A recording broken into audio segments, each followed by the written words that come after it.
Our story starts with a tale about a lone adventurer who ended up breaking all the taboos. We then see a scene of a man ferociously devouring a red minotaur, and in the next moment we notice that his arm was completely broken. However, after devouring the flesh of that minotaur, we see that his arm began to regenerate. The system then announced that the roar skill was acquired along with the battle axe skill. The man roared fiercely as a gigantic aura burst out of his body. Around him, many monsters were watching.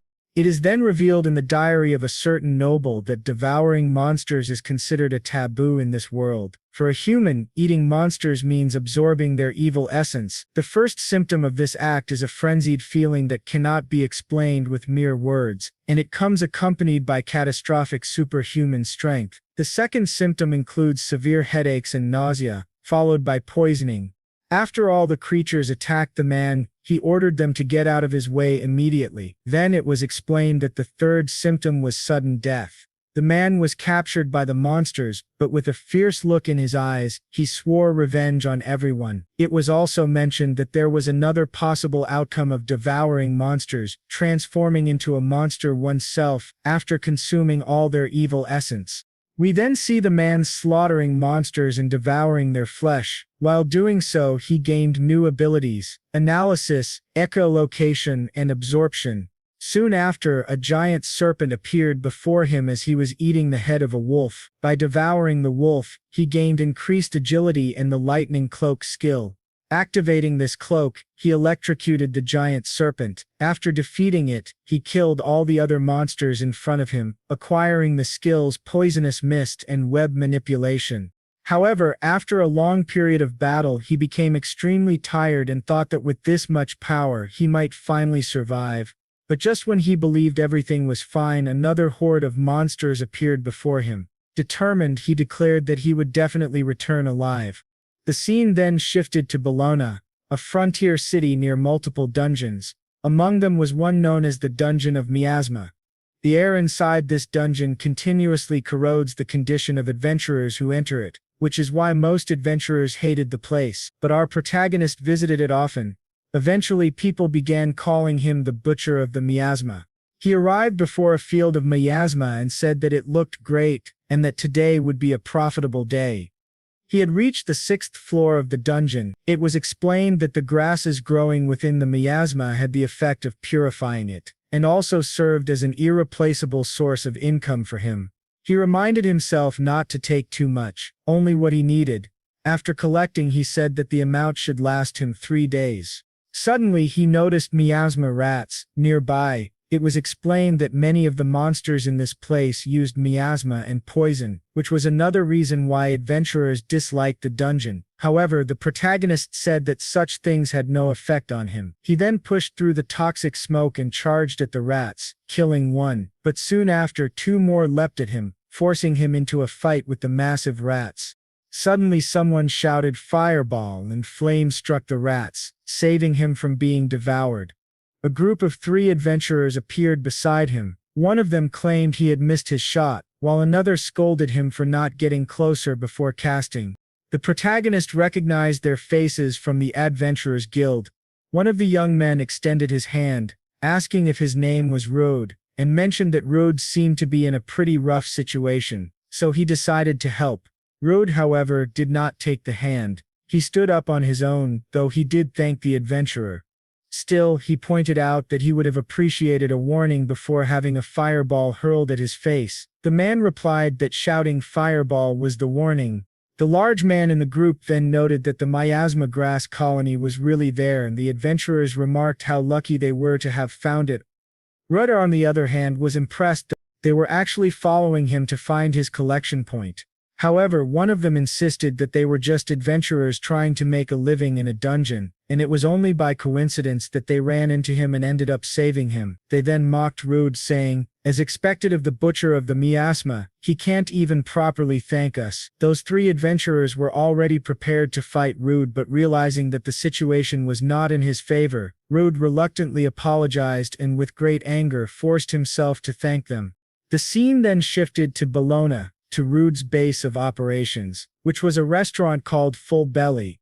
At that moment some men were harassing Rude, saying that whenever the butcher of the miasma entered the restaurant, the food would reek of a terrible stench. One of them added that they were only saying this because Rude was dumb enough not to have noticed it yet. They went on to say that adventurers are supposed to be people with the ability to defeat monsters. Someone like Rude, who only had the pathetic skill of abnormal status nullification, couldn't even be considered a real adventurer.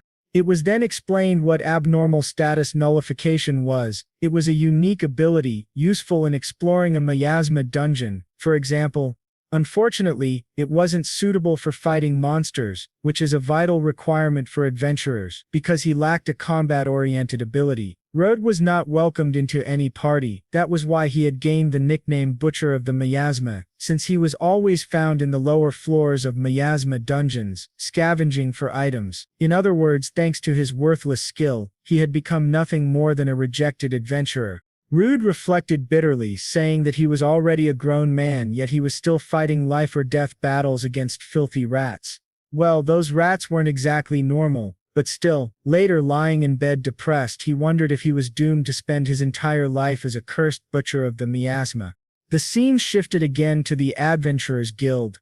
Rude thought that he needed to find another colony while he still had some money left. But then he noticed a crowd gathered and wondered what was happening since the place was far noisier than usual that day. He approached the receptionist and asked if there were any good requests available.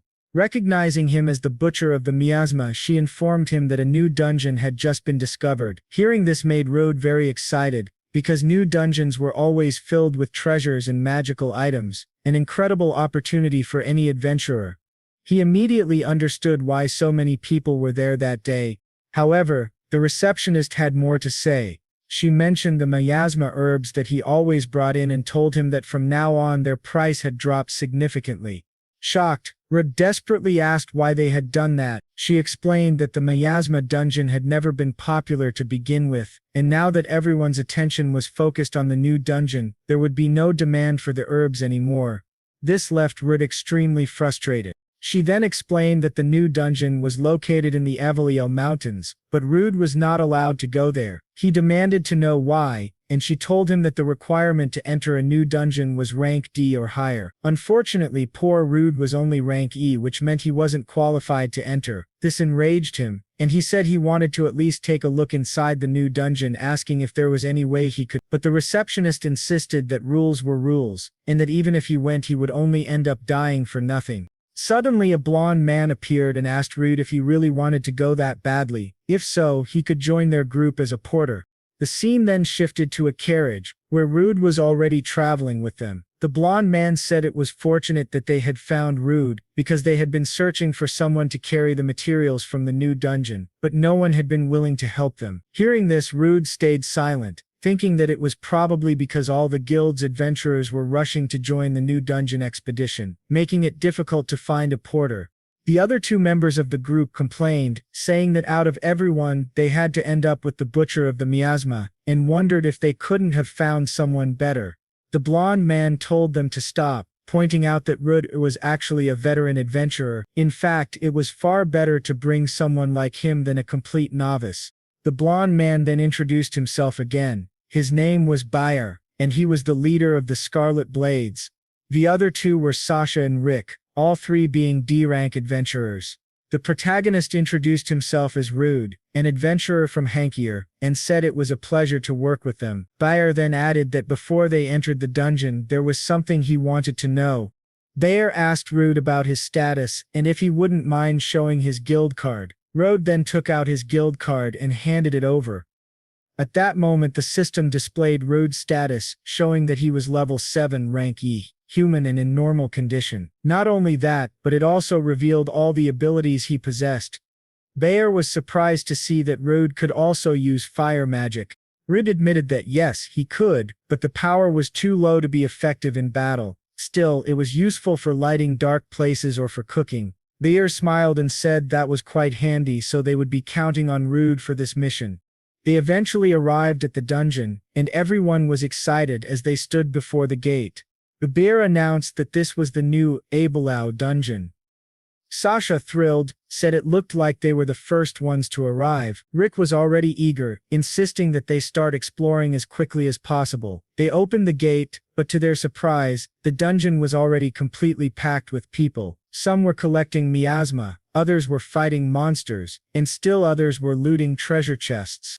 Outraged, Sasha shouted that the place was overcrowded with adventurers. Bear remarked that it seemed the first floor had already been thoroughly explored. Rick insisted they needed to push deeper since there would probably be fewer people below. Sasha agreed with him, but Rode objected, pointing out that since this dungeon had just been discovered, it would be wiser to first map the upper layer. Senton sneered, asking if Rode was seriously trying to give advice. Rick mocked him as well, saying that was exactly why Rode was still rank IA. Bayer stepped in, asking the two to stop tormenting Rude, since he hadn't meant any harm. However, Bayer admitted that he agreed with his companions, saying that if they stayed on the first floor they wouldn't get any decent results. They needed to go deeper. So the group descended to the fourth layer. Almost immediately, a wolf attacked. Rick shielded Rude and struck the wolf in the head, telling Rude to stop being afraid of such small fry. Meanwhile, Sasha electrocuted wolves with her magic, and Bayer cut them down effortlessly. Watching the scene, Rude thought to himself that they were all incredibly strong while he couldn't even move properly inside the dungeon. After some time, they managed to finish off all the wolves. Sasha remarked that, in the end, they had been right to advance further, and it was much better without other groups around. Bayer agreed, saying the monsters here weren't too strong, and they had even found some nice treasures. Rick then told Rude to collect materials from the monsters he had helped defeat. But Rude replied that he couldn't gather anything from them since their bodies were too damaged, and the magic stones were probably shattered as well. Rick mocked him, asking, "And what if they aren't? You're just too lazy, butcher of the miasma." Rude grew angry, but he had no choice, so he went to collect anyway. He stopped in front of a wolf's mangled corpse, its guts spilling out and the stench of blood filling the air. He wondered why the damn thing had to be cut up so badly. Activating his fire magic, he thought maybe it would be easier if he burned it a little. Rick noticed and asked if the old man was actually going to burn the monster, and joked if Rudd was planning to eat it. Then Rick admitted that he himself was getting hungry since they had been exploring for quite some time. He even started to think the monsters looked appetizing. Sasha scolded him, calling him disgusting and telling him to stop. She reminded him that it was taboo for adventurers to eat monsters, since consuming them meant absorbing their mana, and no one could predict what might happen to their bodies. Rick laughed it off, saying he was only joking, and that once they got back, he'd use the money they earned to eat something satisfying. But suddenly, they all felt a terrifying presence approaching. When they turned around, they saw a massive red minotaur wielding a huge axe. Rudd panicked, wondering why a rank B monster was appearing here in such a shallow layer. Sasha shouted that there was no way they could defeat it. The group trembled, uncertain of what to do. Bayer then turned to Rode and told him he would use his items, asking Rode to hand over his backpack. He also instructed Rode to pay close attention to the minotaur's movements. Rode nervously asked if Bayer actually had a plan. With a sinister smile, Bayer replied that yes, he did. Then, without warning, he slashed Rode across the back with his sword, dropping him to the ground instantly. Bayer ordered Rick to activate his skill immediately. Rick obeyed, unleashing his warrior's encouragement, a skill that caused its target to draw. Rick's skill drew the attention of all the nearby monsters. He infused that ability into his axe and threw it next to Ruda. Immediately after, Sasha activated her acceleration skill, which doubled the target's speed. Realizing everything, Rude asked if they had planned to abandon him there from the very beginning. Badir, his expression completely different from before, asked if Rude had thought there was any other reason they brought the butcher of the miasma along. The group then fled, telling Rude to buy them as much time as possible. Enraged, Rude screamed, furious at their betrayal, but he had no time to dwell on it, as the Minotaur was already about to strike him. The monster's axe slammed into the ground and Rude laughed nervously, saying he had managed to dodge the attack, but he knew this was the end of the line for him. The Minotaur rammed him with its shoulder, smashing him against a wall. Yet at that moment the wall gave way, collapsing. On the other side was a massive pit, and both Rude and the Minotaur fell together. After crashing down from such a great height, Rude slowly opened his eyes, wondering if he was still alive. He realized he had survived only because he landed on top of the Minotaur's body. Though his arm was completely broken, he muttered that he didn't have much time left. Even if no more monsters appeared, he would die of blood loss or starvation before he had any chance to recover. At that moment he felt overwhelming hunger. He said he needed to eat something, anything, as soon as possible. His gaze fell on the Minotaur's corpse and he thought its flesh looked strangely delicious. Shocked at himself, he cursed, wondering what kind of idiocy he was thinking. Eating a monster could only bring disaster. Closing his eyes, he reflected on his miserable life. But then he remembered something. As a child, someone had once told him, "No matter how hard life becomes, never give up on living." With a bloodthirsty glare, Rude sank his teeth into the Minotaur's flesh. It was explained that if a human devoid of mana ate the flesh of a mana-rich monster, the monster's particles would invade their body. This state was called monstrification, a terrible fate, worse than death by poison. That was exactly why eating monsters was a taboo among adventurers.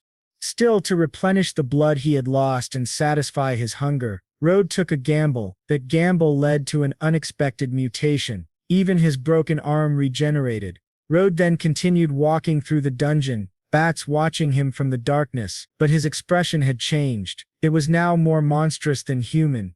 The bats swooped down to attack, but Rude unleashed a new skill, Roar. His thunderous cry intimidated the enemies, knocking some unconscious while the others fled, almost like the Conqueror's haki from One Piece. Another new skill then activated, Physical Reinforcement, which temporarily boosted his strength. With the axe he had picked up earlier, he slaughtered the bats and devoured their flesh. From them he gained the ability Echolocation, which allowed him to detect creatures nearby, especially in the dark.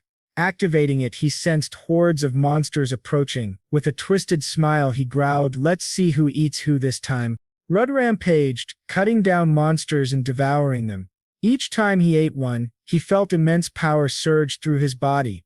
After killing and consuming countless creatures, he finally emerged from the dungeon. Throwing his axe to the ground, he shouted at the sky, declaring he had survived. The scene shifted to the Adventurers Guild, where the atmosphere was heavy with tension. A man spoke, saying that after hearing the group's report, he had gathered all the adventurers who were inside the dungeon, except Rude, who had been with them. This man was Lancers, the guild master of Bologna. Bier, pretending to be grief-stricken, said that when they encountered the Minotaur on the 4th floor, Rude had been killed before they could protect him. He added that if only they had noticed the Minotaur sooner, they might have saved him. Sasha faked tears and Rick played along with the same act. Lancers nodded, saying he understood their situation. From now on, entry into that dungeon would be forbidden. But suddenly the sad receptionist looked up in shock. To her disbelief, the one who had just walked through the door was none other than Rude himself. It was Rude himself. Everyone was shocked to see the Butcher of the Miasma alive, wondering how he had survived. At that moment, Bier rushed forward to hug Rude, exclaiming how glad he was that Rude was alive. But as he embraced him, Bier whispered in Rude's ear that if he revealed anything he would kill him. The rest of the group greeted Rude as well, asking if he was all right, if he was injured, and claiming they had been worried. They insisted that they had even tried to return to save him, but the dungeon gate had already been sealed. With feigned sincerity, Bier declared that, whatever the case, Rude had survived and that deserved a celebration, but not here. However, as Baccaria looked closer, he noticed that Rude could barely move. Rude then spoke up, telling everyone present that they had used him as bait. The crowd grew uneasy at the accusation. Shocked, Baccaria asked what he was talking about. Lancers, the guildmaster, asked Rude to explain what he meant. Rude then revealed that Baccaria had stolen his supplies and attacked him from behind, that Rick had used his skill to redirect the Minotaur toward him, and that Sasha had accelerated the group so they could escape. Desperate, Barra denied everything, claiming none of that had happened. But Lancers calmly replied that they could clarify the truth with her. At that moment, a woman entered the guild hall, and everyone froze in fear. She was an officer of truth. Sasha asked, why an officer of truth, who almost never left the royal capital, was there. Lancers explained that due to the unusually high number of deaths among the porters in their party, he had called in an old favor to bring her here. He then asked the officer to determine who was telling the truth between Bayer's group and Rode. The woman declared that the members of Scarlet Blade were lying. Lancers raised his staff and confirmed that Rode was indeed telling the truth, leaving the adventurers in shock. Bayer lost control, shouting in disbelief, demanding how she could possibly know. Lancers explained that her ability was truth and it was impossible to acquire after reaching adulthood. Its effectiveness rivaled that of unique skills, and no lie could bypass it. What could be more reliable than the words of someone who had sworn to dedicate their power to the nation? Lancers then declared that abandoning companions was a grave taboo for adventurers. Worse still, Bagria's group had injured one of their own, using him as bait. Even without investigating their other crimes, this alone was enough to revoke their adventurer licenses, reducing them to slaves. Sasha and Rick panicked, insisting this couldn't be real. Barrett, enraged, cursed that someone like him could never become a slave, and if not for the officer of truth, no one would have discovered his plan. Consumed by rage, Barrett attacked her, but Rude immediately stepped in, shielding her and warning Bayer never to lay a finger on the officer of truth. He then punched Bayer squarely in the face, sending him flying across the guild hall. Everyone gasped in shock at Rude's overwhelming strength. The scene shifted to the visitors' chamber of the guild. Lancers apologized to Rude for troubling him, acknowledging he must be exhausted, but Rude reassured him that he was fine. Lancers explained that the three culprits had been captured by his men, and would now be interrogated. If it was confirmed that they were repeat offenders who had used porters as bait, the Scarlet Blade members would lose all possessions and qualifications as adventurers, becoming slaves. But since Badir had gone as far as trying to kill an officer of truth, it was likely he would never be seen again. Returning to the matter of rewards, Lancers said that the group had forfeited all profits they had made inside the dungeon. Instead, all of it would go to Rude. He informed him there were about 200,000 regen, and asked Rude to accept it. Rudd left the chamber with the money in hand, hugging it tightly with joy. He thought that this would cover a large part of his expenses, and that it would have taken him a long time to gather such an amount, even if he collected miasma every single day. To think that one could make so much money just by being an adventurer. It amazed him. He then realized that people had stopped insulting him, likely because they had witnessed what happened earlier, but that didn't mean they would suddenly treat him kindly. He also thought that if he kept standing out like this, people might begin to suspect his sudden growth in strength and abilities. So, he decided he would continue testing his luck in the miasma dungeon as before. Determined, he declared to himself that he was done being negative. At last he had earned good money, and from here on he was going to move forward. Reg now had money for equipment and food, and first he decided to take a look at the tool shop. While browsing, a bag caught his attention, and he thought he might grab something to eat as well. The next day, Rude returned to the miasma dungeon. This time he was able to kill the rats with ease. He thought to himself that yesterday he would have been running away from just 5 of them, but now he could defeat them so effortlessly. Rudd activated his analyze ability and checked the miasma rat's status. He realized this was the ability he had gained from eating that strange monster, and it could even be used on corpses. The rats were level 9, which made him wonder how much his own status had increased. Since defeating them was so easy, he estimated he might be around level 20. When he opened his status, however, Rude was shocked. His level had jumped to 42 and all of his stats had risen dramatically. Just yesterday he had only been level 7. This kind of growth was extremely rare. He needed to check the new abilities he had acquired. When he opened his inventory, an overwhelming arsenal of skills appeared before him. There were so many that he couldn't even count them all. Excited, Rudd thought back to the broken wall he had fallen through in the dungeon, but it had already been sealed. Since the new dungeon would remain closed for some time, today he planned only a light exploration of the miasma dungeon. Still, seeing so many new abilities made him eager to test them. He wanted to know just how effective they were in the deeper floors, plus he was curious to try the new bag he had bought. He decided he would carefully choose the right monster for his first test. The scene shifted to Rude on the 6th floor, slaughtering monsters as he advanced. Soon he passed the 9th floor, then the 13th, but none of the monsters there were enough for him. He needed to go deeper to find a worthy prey. Eventually, Rude reached the 24th floor where he encountered a creature wielding a massive blade. Using Analyze, he discovered it was a lizardman soldier at level 25, with abilities in one-handed swordsmanship, shield techniques, and miasma resistance. Rude noted that lizardmen usually fought in groups, but this one was alone. If it was just a single soldier, perhaps he could take it on. Drawing his sword, Rude charged forward. The lizardman detected him instantly, and blocked with its arm. "Not bad," Reed muttered, "but I won't miss the next strike." However, before he could continue, the lizardman suddenly turned and fled. Confused, Rude chased after it, wondering why it was running. The chase ended in a dead-end corridor. Rude drew his sword again, declaring that it had no way to escape now. But then, the lizardman's eyes changed. Rude realized too late, it wasn't the prey. At that moment, 2 more lizardman soldiers appeared behind him. Surrounded, Rude acknowledged the danger. Even with his current advantage in levels, this was a bad situation. The soldiers attacked in formation, forcing Rude to focus on taking down at least one. He struck at one soldier, but it blocked his sword. Gritting his teeth, Rude pressed on. Just as he was about to finish one off, another intercepted with a shield, while a third attacked him from behind. Narrowly dodging, Rude chuckled nervously. That was close. But how many more of you are there?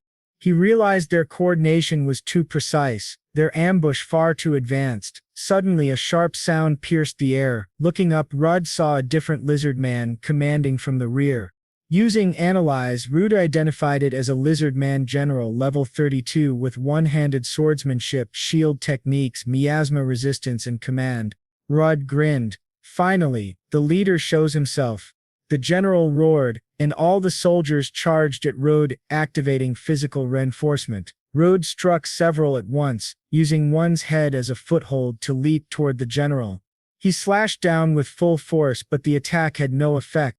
The general countered immediately, swinging at Rude from close range. With no time to dodge, Rude activated Iron Body, muttering, "I'm not the only one with tricks up my sleeve."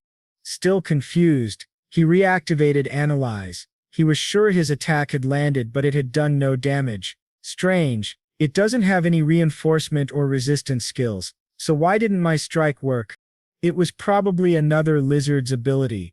Rude started analyzing all the other lizards, but none of them had any suspicious abilities. He said he couldn't see any special skill among them. However, he eventually found a lizard with a huge cut across its chest. One of that lizard's abilities was substitution. Rude then realized that this was the lizard taking all the damage. He immediately rushed at it, killed it on the spot, and said, "It must be tough being a subordinate who only exists to be substituted. Don't take it personally." The general then began shouting, and all the lizards charged at Rude. He activated his web manipulation, remarking that their decision to group together actually made things much easier for him. He cast his webs, trapping them all at once. Rude then approached the general and said that this time it was his victory, before finally cutting off the lizard general's head. After defeating them, Rude said it was time to eat. He had bought a magical bag with the money he earned from the guild, and now it was finally time to use it. The space inside the bag was magically expanded, and its weight completely vanished when closed. Inside he had placed some cooking utensils and seasonings. He explained that when he first fell into that hidden floor, he was desperate to survive, but he had always wanted to try such things. He began cutting up the lizard meat, frying it in a pan, and wondered how monster meat would taste once cooked and seasoned. With his mouth watering, he took a bite and exclaimed that it was far more delicious than he had expected. Who would have thought monster meat could be this good? He even worried he might get addicted to it. After eating, he gained new skills: one-handed swordsmanship, shield techniques, miasma resistance, and command. Still, he wondered why the meat tasted so good. Could it be because of the magical particles inside monsters? He reflected on how useful the Minotaur's skills, the spider's armor, and the evil eye had been to him. Yet he still had abilities from other monsters he hadn't tested, such as the lightning wolf and the black serpent. On his way to the 21st floor, he encountered some bees and frogs. Using his lightning cloak, he electrocuted them all. Afterward, he commented that the skill was very useful while the monsters themselves specialized in inflicting abnormal statuses, but they had run into the wrong opponent. Now it was time to eat frog and insect meat. He breaded and fried everything, saying the poisonous frogs were so tender that their taste reminded him of mushrooms. It made him crave a beer to go with the meal, though sadly he didn't have one. From this meal he gained new skills: poison, temperature variation, powder scales, paralyzing powder scales, and aerial slash. Suddenly he heard a noise coming from deep within the dungeon. It sounded like a collision, and human voices. Shocked that adventurers had reached this far, he quickly stored his food in the bag and remarked that it was rare to encounter another party in battle. He thought this might be his lucky chance to gather some information. The scene then showed a group fighting against a hooded figure. One of them said that her attack hurt too much and couldn't believe she still had so much mana left. Another replied that the trouble she caused would be worth it. He then pulled back her hood, revealing an elf. He sneered, saying, "Of course, an elf. I wonder how much she'll sell for on the black market." At that moment, Rude appeared and said he had been hoping to meet some friendly adventurers. He added that although he didn't know exactly what was happening, he couldn't just stand by and watch a woman being attacked like that. The man with the scar over his eye demanded to know who Rude was. Smiling, Rude replied that he was just an adventurer. The elf shouted at Rude to get out of there immediately, explaining that these men were adventurer hunters. Rude activated his analysis skill, recalling rumors that all of them were high-level adventurers. However, when he tried to analyze the scarred man, he couldn't see his full status. The only thing visible was his level 65. The others were level 52, 56, and 58. Rude realized they must be using obscurement skills or perhaps magical tools. The scarred man, clearly the leader, ordered his men to capture Rudd. His henchmen rushed forward, moving much faster than Rudd had expected. Even so, Rudd managed to defend himself with his sword. The blonde attacker smirked and said, "Not bad for a low ranker." Rudd mocked the man, saying that he was weak. The man grew angry and began attacking Rudd again. At that moment, Rudd activated his poison ability, spitting venom directly into the man's face. The man fell to the ground, screaming in agony as his face began to corrode. He shouted that Rudd was almost like a monster. The elf thought to herself that this was a reckless way of fighting, something unfitting for an adventurer, but for someone as desperate as him it was the only way to survive. The scarred man realized that Rudd had a unique poison ability and concluded that they couldn't underestimate him. He ordered the three of them to attack Rudd all at once. They charged at him, striking relentlessly. Rudd thought that if he stopped moving for even a single moment, he would be killed. He was caught off guard and was about to receive a kick to the face. However, just as the kick landed, Rudd activated his iron body skill. The blow still sent him flying into a river of miasma. The scarred man noted how tough Rudd was, surprised that his neck hadn't broken from the kick. Another one of the hunters said he would finish Rudd off right there. But suddenly Rudd dove deeper into the poisonous swamp. When one of the men tried to follow, the scarred leader stopped him immediately, warning that it was a poisonous swamp and there was no guarantee he'd come back alive. He was certain Rudd wouldn't be able to withstand the swamp's poison either, so he assumed he would resurface soon. Time passed, and Rudd remained underwater in the poison. He wondered how long they planned to wait for him. After a while he thought, "It's time to fight like an adventurer. I was lucky to fall into this swamp. Not only did it contain the usual miasma, but the poisonous vapors around it would rapidly drain the stamina of the adventurer hunters." The hunters began to grow restless. One of them complained that more than 10 minutes had passed and his head was already starting to ache. Rudd thought it was time to end it. He would have liked to drag this fight out a little longer, but if he delayed too much, the elf would suffer even more. She was already badly injured. Finally, Rudd emerged from the poisonous swamp. He taunted them, saying the effects of the poison and miasma must have been quite rough for them. The men sighed with relief, saying he had finally given up. though he had already caused them too much trouble. Rode then revealed, smiling, that unfortunately for them, he was immune to abnormal status effects, so he couldn't understand the suffering they were experiencing. The scarred man immediately realized that Rudd had nullification of abnormal statuses. He also realized Rudd had tricked them. He ordered his companions to attack right away. They rushed at Rudd, but the swamp's poison continued to drain their stamina, and the accumulated miasma steadily weakened their stats. One of them struck at Rude from behind, but Rude activated his iron body again. Immediately afterward, he unleashed his lightning cloak, electrocuting the two hunters fighting him. As they screamed, he fried them both until one of them cursed, calling him a bastard. Rude then activated his new ability, Aerial Slash, cutting both of them down at the same time. The scarred man was shocked. Rudd had poison, iron body, lightning cloak, and even aerial slash. He wondered why a human possessed so many monster abilities. Rudd answered coldly that it was none of his concern. The scarred man thought that under normal circumstances, he was far superior to humans in physical combat, but in this miasma-filled swamp he was steadily losing ground. He then activated his agility boost and lunged at Rude, but Rude countered by activating his physical reinforcement, shattering the man's sword with a single strike and cleaving him in half as though it were nothing. Rudd remarked that if not for the abnormal status effects, the scarred man would have been much stronger than him. The scene then shifted to the elf. She thanked Rudd for saving her life, saying she couldn't imagine what would have happened to her without him. Rudd replied that he couldn't just leave her in such a pitiful situation. He noticed that despite her efforts to remain composed, her body was still heavily affected by the miasma. He told her he had done what he could to give her first aid, but setting that aside, he thought it was rare to see an elf in such a remote area. He wondered what circumstances had led her to be hunted by adventurer hunters. Suddenly they heard a loud noise. A massive monster appeared before them. Rudd realized it must be the leader of the moths. Its level was 37, and it possessed many poison-related abilities. He thought to himself that after everything he had faced, this moth wouldn't be able to defeat him or intimidate him just because of its size.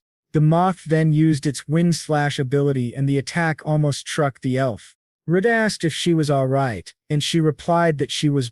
Rudd said that she had given him quite a scare, so he thought it was only fair to return the favor. He turned to the giant moth and declared that flying away wouldn't help it escape his reach. He activated his aerial slash and launched it toward the moth, cutting into it multiple times. In response, the moth released its paralyzing scales. Rudd simply smiled, knowing paralysis wouldn't work on him, but then he remembered the elf was still there. Before he could react, she raised her staff and cast a powerful wind spell. Rudd was surprised by the strength of her magic, but he thought to himself, as expected of an elf. After her spell, Rudd finished the moth off with a decisive strike to its head. The elf, catching her breath, asked him if he was immune to poison and paralysis, and also why his abilities seemed to resemble those of monsters. Rudd hesitated, wondering how he could possibly explain it to her, but before she could press him further, her body weakened and she collapsed to her knees. Concerned, Rudd asked if she had been struck by the paralyzing scales, but she shook her head. "No, it's something else," she said weakly. She promised to explain everything once they escaped from the dungeon. The scene shifted. They finally emerged from the dungeon and sat down beneath a tree. The elf sighed with relief, saying she felt much better now that she was outside the labyrinth. Before explaining what had happened to her, she introduced herself. Her name was Alicia and she was a former adventurer. Rudd, shocked, asked if she was the very same Alicia of the Emerald Storms. Laughing softly, she admitted that he already knew her. Rudd exclaimed that of course he did. She had been a member of the most renowned S-rank party in the Kingdom of Ludius, the Azure Trials. Everyone knew that party's name, but as far as he remembered, the Azure Trials had been annihilated. Alicia nodded.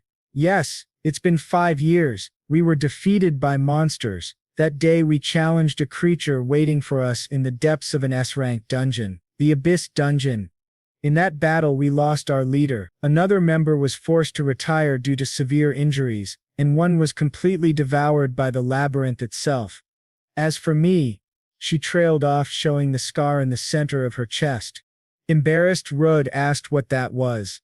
She explained that it was a curse placed upon her that day, a so-called low-level curse. Rode frowned, saying he had never heard of such a thing. Alicia agreed, saying she had never encountered one either. She had tried every possible method to break it, but the most she could do was slow its progression. She explained that the adventurer hunters had learned of her curse and tried to exploit her condition for profit. In any case, she said quietly, my life will end when my level reaches 0, but even so I couldn't bear the thought of surrendering to those men. Rude thought for a moment, then suggested that perhaps he could help her with the curse. He pulled out his guild card and considered one of his skills, substitution. This ability allowed him to select a target and take their attacks and negative statuses onto himself. He asked her if she would allow him to test something. Though she didn't fully understand what he meant, she eventually agreed. Rudder placed his hand on her shoulder and activated substitution. Alicia gasped as she felt the curse leaving her body, transferring into his. She begged him to stop, warning that he would become cursed instead, but Rudd simply smiled and told her to trust him. In that moment, the curse shifted completely onto Rude. He then activated his unique ability Nullification of Abnormal Statuses, shattering the curse entirely. Staring at his hand, he whispered that it seemed to have worked. Alicia, stunned, struggled to comprehend what had just happened. Rudd told her to check her guild card. When she did, her status had returned to normal. She could hardly believe it. The curse was gone. Rudd explained that this was his unique ability, Nullification of Abnormal Statuses. He had gambled on the idea that he could nullify a curse once he transferred it to himself, and thankfully it had worked. Calling him an idiot, Alicia demanded to know why he would risk so much for her, a complete stranger. But even as she scolded him, she thanked him deeply. Rudd gently comforted her, resting a hand on her shoulder. The scene then shifted to a bar.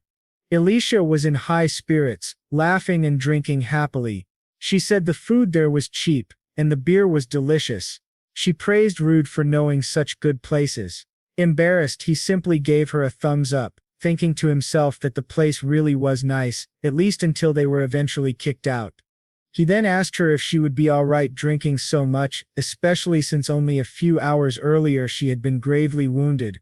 Smiling, Alicia said she was ready for another round. Besides, on a day as good as this, why wouldn't I drink? They toasted, and Rudd asked what her plans were now. She replied that first she wanted to get to know him better. With a cute expression, she asked why he had decided to become an adventurer. Rudd explained that long ago his village had been attacked by monsters. Those monsters killed his family and friends and took everything from him. But thanks to an S-rank adventurer, he survived. A flashback showed that adventurer saving young Rude from a group of monsters.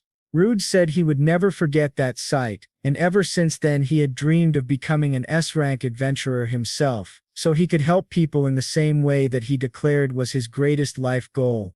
Alicia smiled and told him it was a noble dream.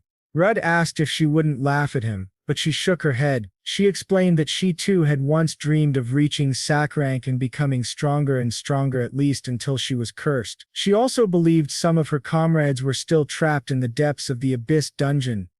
No matter what it took, she was determined to face that monster again. But for now, she said, we both need to grow stronger to reach our goals. She then asked Rude if he would like to form a party with her. Rude was taken aback by the sudden proposal. Before he could respond, the same men who had mocked him before appeared, grabbing Alicia by the arm. They sneered that Rude was drinking with a beautiful woman like him and invited her to drink with them instead. Rudd stood up, demanding they release her immediately, which only made them angrier. But before things escalated, Alicia ordered them to stop. She reminded them they were in a tavern, and if they wanted to fight, there was another way to settle it. The scene cut to the three of them sitting at a table, drinks lined up. Alicia declared, whoever drinks the most wins. And so, the contest began. As they drank heavily, the entire tavern cheered them on. Before long, the two men collapsed unconscious, while Alicia remained steady and victorious. Rudd gave her another thumbs up. Rudd told her she had done well, especially since she had already been drunk before the contest. But swaying, Ilya drunkenly insisted, "You're my savior. I haven't fallen so low that I'd just sit by and watch while my savior is mocked. Yet before she could finish, she passed out in Rud's lap. With a sigh, Rud said he had no choice. He activated his substitution skill, transferring her drunkenness onto himself. Alicia quickly woke up, surprised. Rud explained that he had taken her intoxication since he couldn't get drunk anyway. Laughing in amazement, she said, "First you took my curse, and now my drunkenness. Your ability is the most incredible thing I've ever seen. More than ever, I want to form a party with you." Of course, she didn't stop drinking. In fact, the first thing she did after waking up was order another round. She soon walked up to a sign advertising the tavern's special dish and said it was a shame she couldn't try it. The tavern owner explained that the fishing grounds of Barnabas had been overrun by monsters. He had already sent requests to the guild, but all the high-level adventurers were currently away. He asked Rud and Alicia if they would accept the request instead. The scene shifted to Barnabas's fishing grounds. Rud and Alicia were on a boat. She pointed out that this was the Barnabas's fishing field, and declared that they would defeat the monsters quickly so they could enjoy the tavern's special dish. But suddenly, one of the monsters attacked from beneath the water. Rud smiled, saying, "Finally, they've shown up. This must be the monster the owner mentioned." Alicia, however, urged him to look more carefully. From a bird's eye view, they saw dozens of monsters surrounding their boat. Rud activated his analysis ability and identified them as level 23 creatures. Their skills included high-speed swimming, water bullets, and sniping. The monsters began firing water bullets at Rud. He realized he couldn't dodge such attacks in the limited space of the boat. So, Rud jumped into the water, immediately drawing the attention of all the fish-like monsters, which rushed at him. Smiling, he activated his lightning cloak, electrocuting them all in an instant. Alicia was astonished at how quickly he had dealt with them, but Rud, still wary, said there was more to come. Then he began to wonder why weren't the remaining monsters attacking him. Rud wondered if the monsters were being cautious, or perhaps trying to protect something. He told Alicia that he would dive to the bottom to investigate and asked her for a favor. Tying a rope around his waist, Rud descended into the depths of the sea. Once underwater, he quickly realized the truth. The monsters weren't attacking him, but neither were they fleeing. That could only mean they were protecting something. And then he saw it, a massive creature lurking on the ocean floor. Using analysis, Rud discovered it was level 38. Its abilities included paralysis poison, autonomy poison resistance, and accelerated regeneration. Rud noted that the creature, called a anemone, was enormous, but it didn't resemble a sea anemone at all. Instead, it looked more like a hermit crab. Suddenly, a monster fish emerged from one of its tentacles, and Rud realized that was how it was spawning the smaller fish. If he didn't defeat the boss itself, killing its minions would be pointless. Since the anemone wasn't attacking yet, Rud decided to prepare himself first, but at that moment the fish swarmed his legs and began dragging him down. He realized the reason they hadn't attacked before was to distract him from the tentacles. Activating his lightning cloak, Rud electrocuted all the monsters around him. "Now then," Rud thought aloud, "how about you, big guy?" As long as he maintained contact, even such a massive body should be electrocuted. But then he noticed something strange. The tentacles were no longer attached to the crab. That's when he remembered the anemone had the autonomy skill. It had severed its own limbs the moment the lightning struck. The giant crab lunged at Rud. By now he had been underwater for too long and was running out of breath. He tugged on the rope, trusting Alicia to pull him back. With her wind magic, she hauled him to the surface. Alicia asked if he was all right, and Rud thanked her for saving his life. He explained that a boss was down there continuously producing the fish. It also possessed accelerated regeneration, so he needed to defeat it quickly. Alicia warned that monsters had a huge advantage underwater, and her magic couldn't reach them effectively. She asked if Rud had a plan. "There's only one way," he said. He thought back to how she had revealed her curse and her desire to form a party with him. For that reason, before she could decide, he felt he needed to reveal his own secret. Picking up one of the dead fish, he told her not to tell anyone what she was about to see. The scene shifted. Rud was back underwater. This time, he had a new ability, high-speed swimming. Cutting through the water with incredible speed, he slaughtered the monster fish in his path. The boss sent its tentacles after him again, but this time Rude easily dodged and closed the distance. With a powerful strike of his blade, he pierced the hermit crab, activating his lightning cloak once more. The electricity surged through the beast, finishing it for good. Ruds thought to himself that now the fishing grounds should return to peace, but then his mind turned to Alicia. What was she thinking after seeing him devour monsters? What would she say when he returned? When Rude surfaced, Alicia was gone. He smiled bitterly, wondering why he had expected her to wait for him.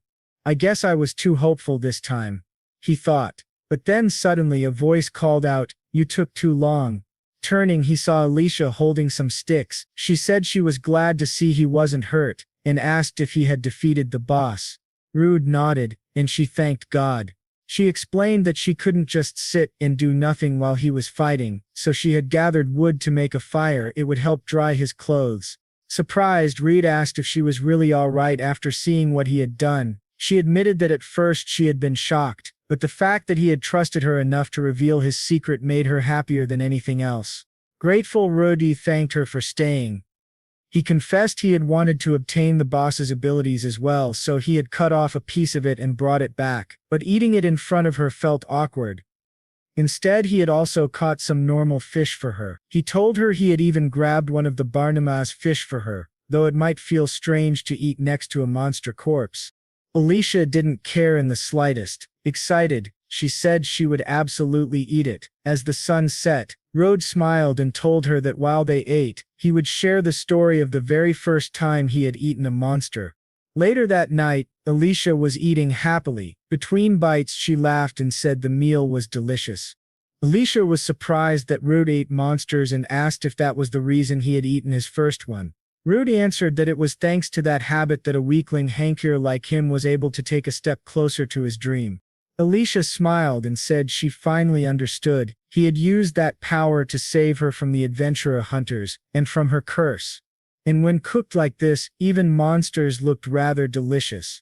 Rode had prepared jerneb fillets and sautéed tentacle miso. Smiling, he said that monsters were surprisingly tasty. He admitted that he didn't really need to eat jernebs anymore, but he cooked them anyway and asked if Alicia wanted to try some. She refused, saying she couldn't be sure she would survive the side effects, so she would pass this time. However, she asked him once more if he would join her party. Red grew serious, asking if she didn't have more powerful acquaintances she could count on. She explained that it had already been 5 years since she was cursed. Even if she hadn't died in that labyrinth, considering the lifespan of humans, many of her former comrades had likely already retired. And besides, most frontline adventurers were a little unhinged. No matter how powerful they were, she couldn't trust her back to them. What she wanted was someone she could adventure with, someone she could entrust her back to without hesitation. And if it was Rudd, she believed she could do that. Rudd smiled and agreed to form a party with her. The scene then shifted to the Adventurers Guild in the Bologna division. Alicia was full of energy, excited about preparing for their first quest together. Rude doubted they would be able to get a good job since one of them was a hankier. Alicia admitted he was right but said she already knew what she wanted. They approached the receptionist where Alicia announced they were forming a party starting today, and asked if they could be registered.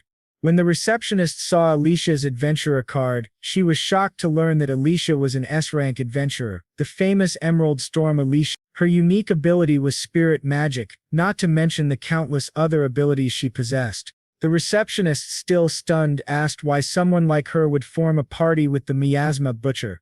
At that, Alicia's expression darkened, and the woman quickly corrected herself, embarrassed, saying she understood. Alicia then said she also wanted Rudd's rank to be raised and asked what requirements he still lacked. The receptionist checked some papers and explained that Rudd already had enough achievements. The only thing missing were combat accomplishments. Alicia then requested the hardest subjugation mission available so they could complete it together. The receptionist agreed, saying that at that very moment, there was a mission to exterminate a pack of gray wolves. The scene shifted to the outskirts of Bologna. Rude was already moving stealthily among the wolves, picking them off one by one, but then one of the wolves howled, summoning reinforcements. Rude told Alicia that the newcomers were all hers. She nodded, summoned her spirit, and called forth Sylphid. She asked the spirit to lend her its power and Rude was stunned. That was her unique ability, spirit magic. With a single command, she unleashed a razor-wind gale that tore through the wolves in front of her, slicing some clean in half. Rude thought to himself that her power was overwhelming. Dodging something like that would be impossible. Alicia commented that her strength was still being hindered by her curse, and Rude thought he couldn't even imagine what her full power might be like. Just then, several wolves ambushed Rude from behind. He realized there were still far more of them hidden, and he wouldn't be able to block the attack in time. At the last moment, Alicia called out to Sylphid. In an instant, Rude vanished from the wolves' reach. Looking up, the wolves saw the two of them hovering in the air. Rude was overjoyed. "You can even do this," he exclaimed, thanking Alicia for saving his life again, but she told him that if he wanted to thank someone, he should thank the little spirit. Still, she warned, they couldn't let their guard down. She had spotted about 5 more wolves hiding in the bushes, and likely many more nearby. Rudd said that it was his turn now, and activated his echolocation. He announced that there were about 30 wolves in total, and with the ones they had already defeated, they could finish the mission in one strike. He asked Alicia to focus her attack on the spot he would indicate. He thought to himself that echolocation lost accuracy in open areas, and even Alicia couldn't aim at multiple targets at once, but if they attacked in a circle they could herd the gray wolves into one place. Alicia nodded and said, "All right." She had already done her part, so the rest was up to Rude. Rudon appeared in the middle of the wolves with glowing red eyes, and activated his paralysis breath, causing all the wolves to collapse to the ground. The scene shifted, and it was nearly nightfall. By then he had killed a total of 52 wolves. Alicia said she couldn't believe they had encountered so many in just one day. Replied that perhaps their numbers really were.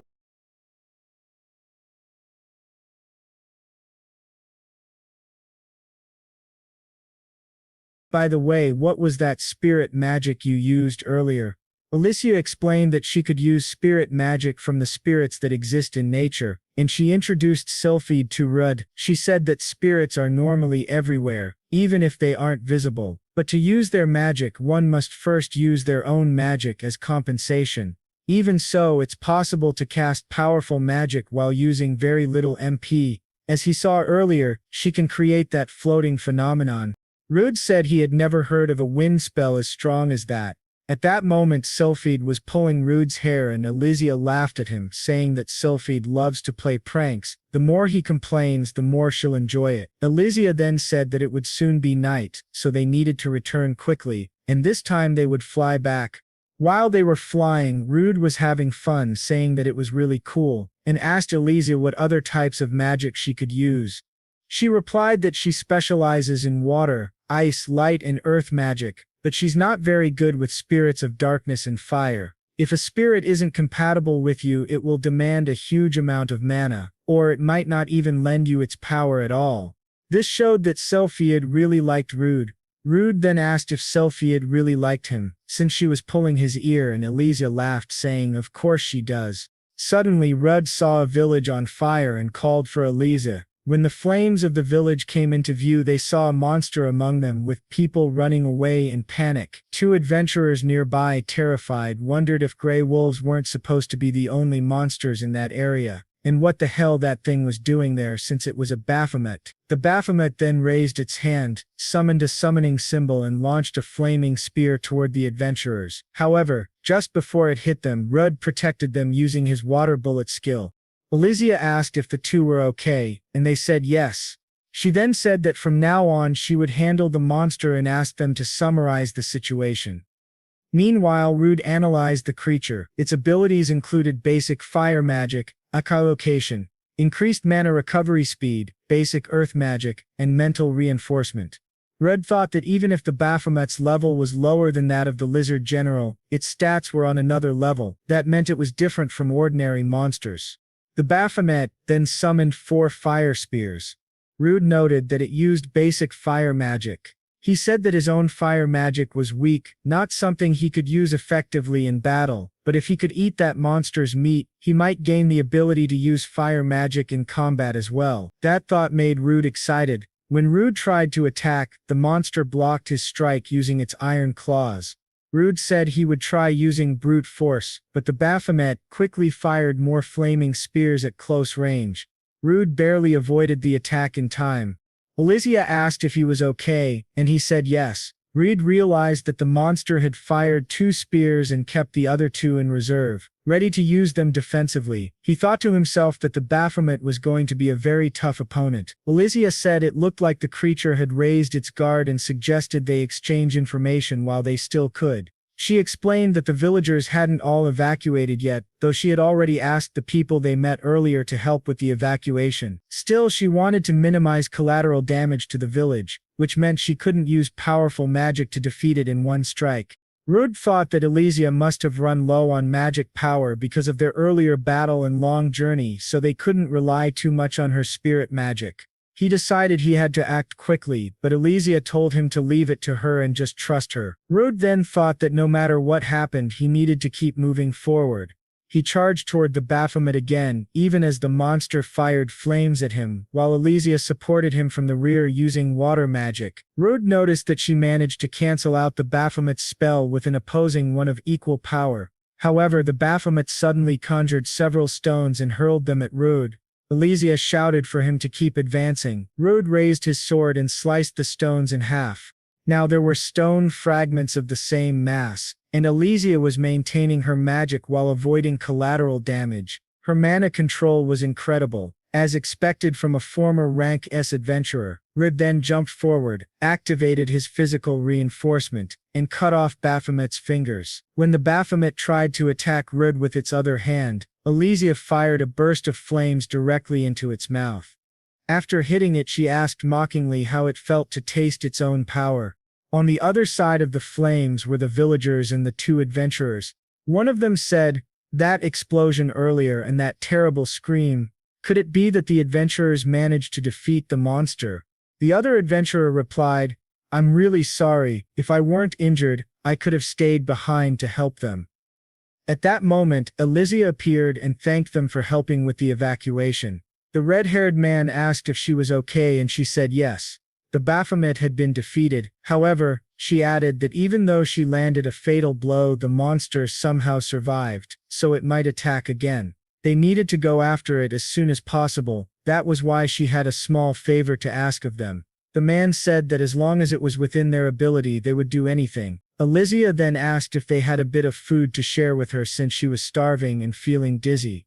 The scene then shifted to the forest near the village, where Rude was with the Baphomet's body. Elysia appeared, saying that she had returned.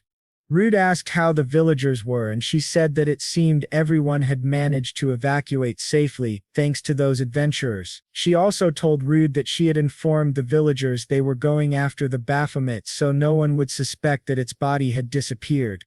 Rude apologized, but she said it was fine.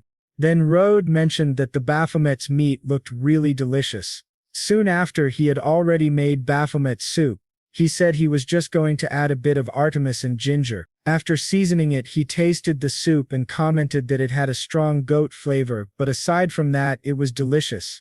By eating it, he gained new abilities: basic fire magic, basic earth magic, mental reinforcement, iron claws, and increased mana recovery speed. Elysia admitted that it did look delicious, but said that watching someone eat a humanoid monster was a bit too strange. Rude thought she was right and it was a little scary that he was already getting used to it. At that moment, a few boar-type monsters appeared. Rude said there were too many monsters in that area, and since they were already there, it was time to test his new combat magic. However, when he tried to cast a fire spell, nothing happened. The boars activated their quick step ability and charged straight at Rude, knocking his soup onto the ground. Elysia commented that she thought he would be able to use magic now, but since she was low on mana, she wouldn't be able to help much in that battle. Rude, clearly frustrated, said that this was unforgivable. They had spilled his soup. He had drained blood, removed filth, and done all that work just to eat, and now it was ruined. Furious, Rudd said that since he had gone to such trouble seasoning the Baphomet meat to perfection, the boars would now take responsibility by becoming his next meal. Just as he was about to charge at them, Eliza stopped him, telling him to calm down. She explained that the ability the boars had used, Quick Step, increased their acceleration power, which made their attacks considerably stronger. Even though this ability favored them in close combat, Red and Eliza should fight from a distance to avoid being caught in their range. In other words, they needed to run immediately. After running, they managed to hide at the top of a tree. Elysia said it seemed they had managed to shake the monsters off. Then she brought up the topic of the fire magic that Rudd had failed to cast earlier. Rudd said that he had never had problems activating the skills he acquired, at least not until now. Elysia suggested that he check using his analysis skill. When he did, he saw the abilities Basic Fire Magic and Basic Earth Magic listed, along with the note that he should instinctively comprehend them. Elysia then said that if he still couldn't use them, there was only one explanation: his brain was too limited to understand the magic. Rudd asked if that wasn't a little cruel for her to say, but Elysia replied that even so, he should be able to use at least a weak fire spell, so that wasn't a good enough reason for him to be unable to use it. She then added that perhaps to use magic derived from monster abilities, he needed to learn how to manipulate his mana properly. Rudd realized that it wasn't just about having magic power, he also needed to control and direct his mana. He didn't really understand much about mana, but he thought it might be similar to absorbing monster abilities. Rudd said he could try that. He stretched out his hand and tried to remember what it felt like the first time he ate the Minotaur's meat. He recalled feeling an explosion of power inside his body, as if he could project that energy outward. At that moment Rudd opened his eyes. He had finally managed to use fire magic. He realized that as long as he could feel the mana, he could use it as if it were part of his own body. With that, he unleashed flames upon the boars. The scene changed, showing the spirits of the boars ascending into the sky. Rudry was already preparing their meat to eat. He apologized to Elysia for making her wait, but she told him not to worry. She knew it was something he needed to do, even though he was making quite an irritated expression. She explained that to use his magical abilities he needed to use mana, not magic power, and since his mana didn't seem depleted from that previous attack, she believed he could continue using it. Red then said that when he felt the mana spreading through his body, he immediately understood how to use his abilities. If mana could replace magic power, then perhaps he could use it to strengthen his body and weapons. Among adventurers, many chose to refine their magical skills, and most preferred close-range combat. By circulating magical energy through the body, their physical abilities would also improve, and if they used weapons, their attack power would increase significantly, even allowing them to release magical slashes. Elysia said she understood that, explained why he couldn't use his abilities earlier since he didn't have much magic power left. Rudd agreed, saying that was exactly it. But now, it seemed he had much more mana than magic power. More importantly, he realized he could replenish his mana by eating monsters, and that was how he gained the quick-step ability. Elysia thought about it and said that, in other words, he could absorb mana through food and even store it within his body. But most importantly, she added that those pork ribs looked really delicious. Rudd noticed Elysia drooling and asked if she wanted to eat some too. Embarrassed, she quickly said no. Suddenly they heard a loud noise and wondered what it was. At that moment, a gigantic boar appeared in front of them. Rudd said it was probably the leader of the boars. However, the monster was incredibly fast. It was already right in front of them. Rudd managed to save Elysia at the last moment. She realized that by the time she sensed the distance between them, the monster had already closed it, and she wondered what was going on. She thought to herself that they weren't inside a dungeon, so why were there so many monsters here?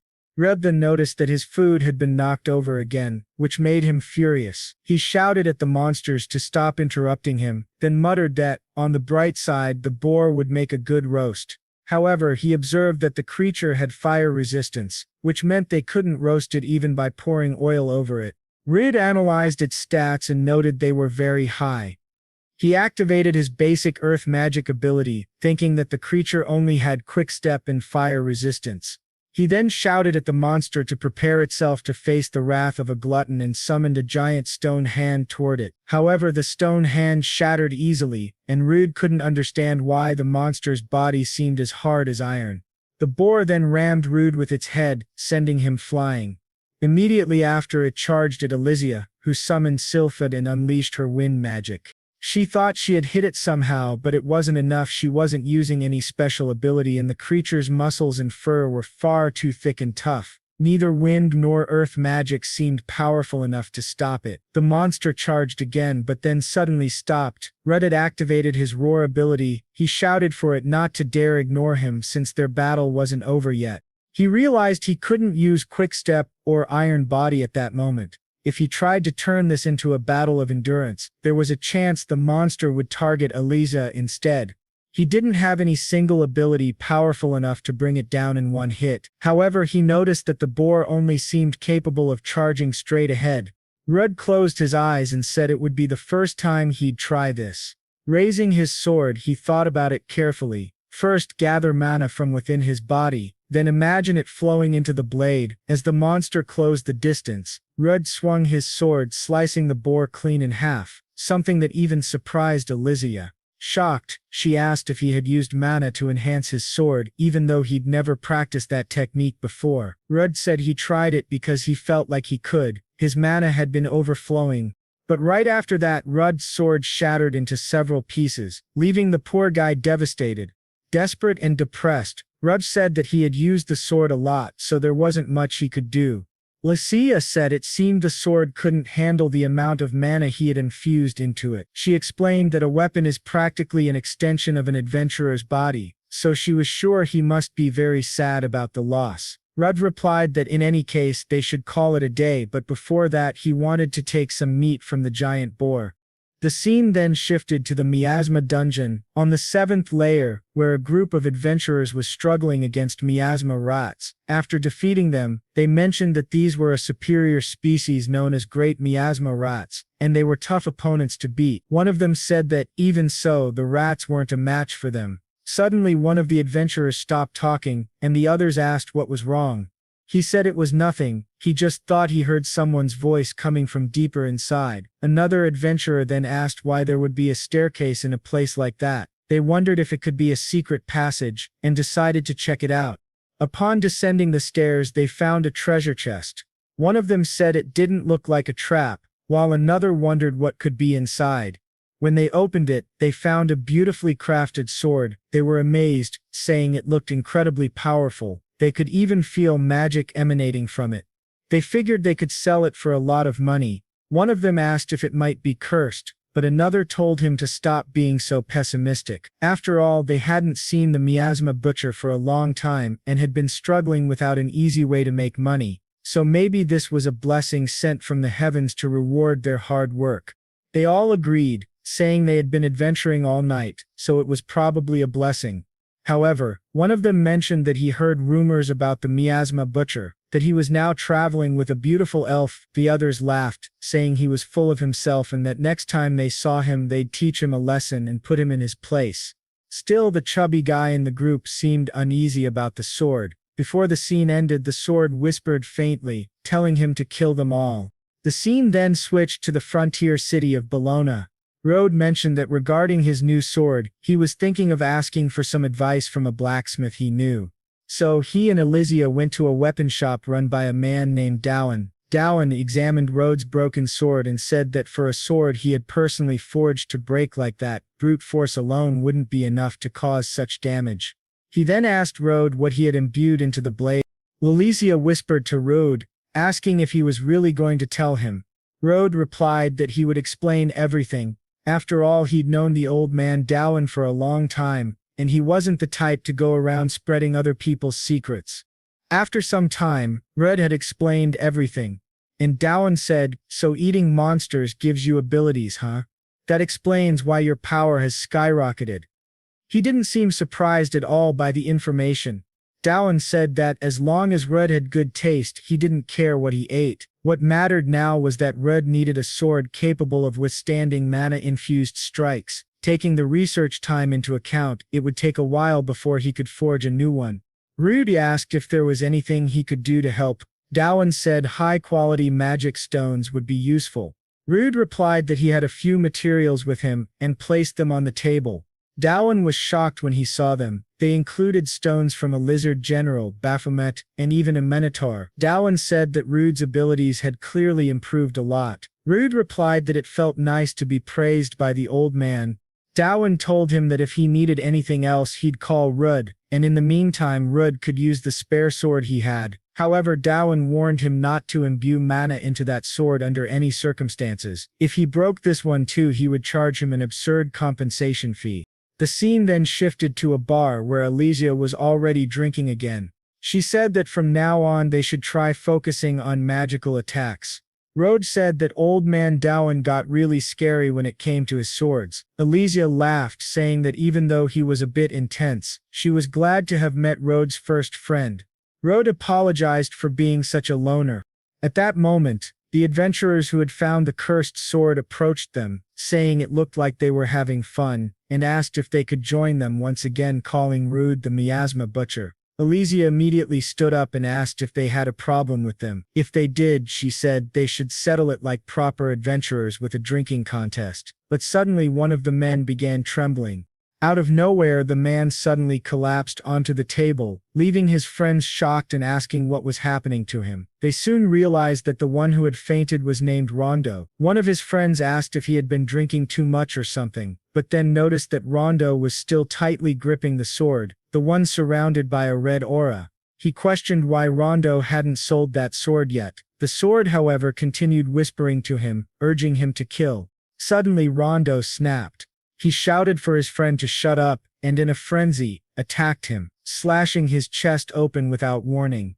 Immediately after, Rondo turned toward Elysia and charged at her. Just as he was about to strike, Rude jumped in front of her, blocking the attack and saying that this wasn't going to end like a simple drunken brawl. Rude thought to himself that something was seriously wrong with Rondo. The other adventurers stood up, shouting, asking what the hell he thought he was doing, attacking people in the middle of their celebration. Several adventurers in the bar tried to restrain Rondo, but the sword cut through all of them at once. Then the sword, almost as if it had a will of its own, whispered that it was sorry for what was about to happen, but it would destroy everything in front of it. Elysia quickly cast a powerful spell at Rondo, blasting him through the wall of the tavern. The poor tavern owner watched in disbelief at the destruction, but Rondo stood up again completely unharmed, as if nothing had happened. Rod asked Elysia if she had held back during her attack, and she replied that an average adventurer shouldn't be standing after being hit by that kind of spell. Rondo then screamed that he would kill them all and charged again. Rode realized the situation was getting worse. Elysia called out to the others, telling anyone with healing magic to focus on the wounded. Meanwhile, Rode analyzed Rondo using his ability and discovered that he was under a madness status. He had entered a berserker mode, and compared to his normal self, all his stats were drastically higher. Elysia told Rode to move aside, saying that this time she would use her full power. She launched another spell toward Rondo. But to her shock, the sword absorbed it completely, nullifying her magic. She warned Rude to be careful, saying that the sword was clearly cursed. Rude then asked if Rondo was getting stronger by absorbing magic. Rondo's body began to distort, dark red tentacles spreading from him as he charged at Rude. Rude managed to block the blow, though it was incredibly strong. He countered with several strikes but noticed that the red tentacles were regenerating his wounds instantly. He thought to himself that if Elysia tried to support him with magic, the sword might absorb it again. If she really wanted to help, she'd need to find an opening and deliver one decisive strike. At that moment, the chubby adventurer, Rondo's friend, begged them not to kill him. He tearfully said that even though they had done terrible things to Rude in the past, for someone like Rondo, who had always been treated like a failure and despised by everyone, Magnus and Rondo's group had become his only place of belonging. The boy broke down crying, pleading for Rude not to kill his friend. Rude smiled and said he would do his best. He decided to try using his substitution skill and told Elysia to leave Rondo to him for now. She nodded in agreement. Rude remembered that when he used substitution on Elysia before, it took about 10 seconds. The problem was, how was he supposed to restrain Rondo for that long? Rondo struck again, and Rude barely managed to block in time. He noted that Rondo's attacks were incredibly heavy, but if he could just immobilize the sword somehow it would help a lot. Rude then activated his basic earth magic ability, saying that this time the sword wouldn't be able to absorb it. He successfully immobilized Rondo and thought that if Rondo's madness was caused by a curse, he could try freeing him the same way he had restored Elysia's consciousness before. Rude activated substitution and touched Rondo. Rondo screamed in agony, and for a moment it seemed like Rude's ability was working. Rondo began crying, begging Rude to save him. But the curse was far stronger than Rude expected. He was soon overwhelmed and thrown back violently by the curse's backlash. Catching his breath, Rude said he was fine, but his substitution had failed. It wasn't Rondo who had rejected the ability, it was as if the sword itself had a will of its own. Rude realized he might need to weaken the curse further. He then activated his basic fire magic and launched flames at Rondo. The flames hit, and Rude managed to remove the curse from Rondo's left arm.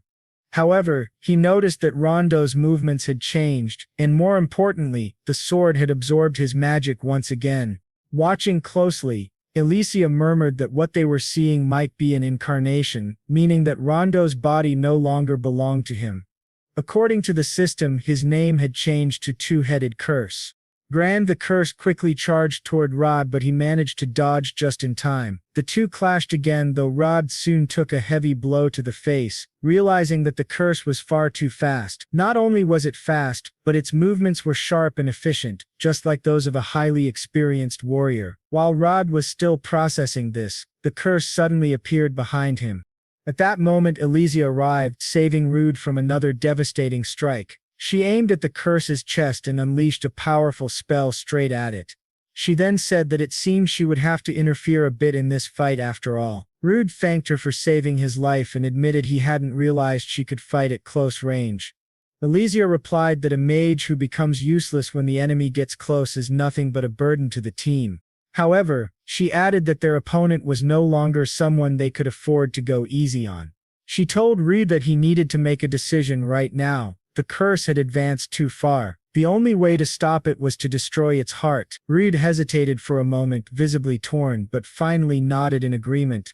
At that same moment, Magnus regained consciousness. He asked what that girl Elysia had said earlier, wondering if he had heard correctly. The scene then returned to the battle. Rude thought that even with both of them fighting, they still couldn't create a decisive opening. He wondered if the creature's two heads allowed it to expand its field of vision. With that in mind, Rude asked Elysia to retreat for a moment. He then activated his fire magic once again.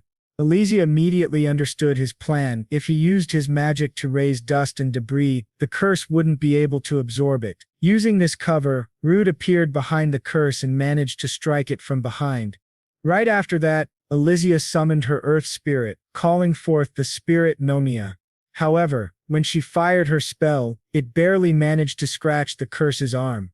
To their surprise, the chubby adventurer suddenly grabbed the curse by the arm and Magnus joined in to help him hold it down. They shouted that if they were going to die, then they would die together. Seizing the moment, Magnus drove his sword straight through Rondo's heart. The curse let out a final scream before dissolving completely, and Rondo's body collapsed lifelessly to the ground. Everyone stood there in silence, overcome with sorrow. Rondo's two adventurer friends fell beside his body, weeping in despair. Rudd quietly watched the sword lying near the body. He picked it up, saying that even if they hid it somewhere, there was no telling who its next victim might be. Immediately the sword began whispering again, telling Rudd to kill. Rudd, however, activated his abnormal status nullification, telling the sword to shut up. That kind of talk wouldn't work on him. At that moment Lankar arrived at the scene, asking if everyone was all right. Ruj told him that the battle was already over. Taking in the situation around him, Lankar quickly understood what had happened. He ordered everyone to return to the guild and report every detail of the incident.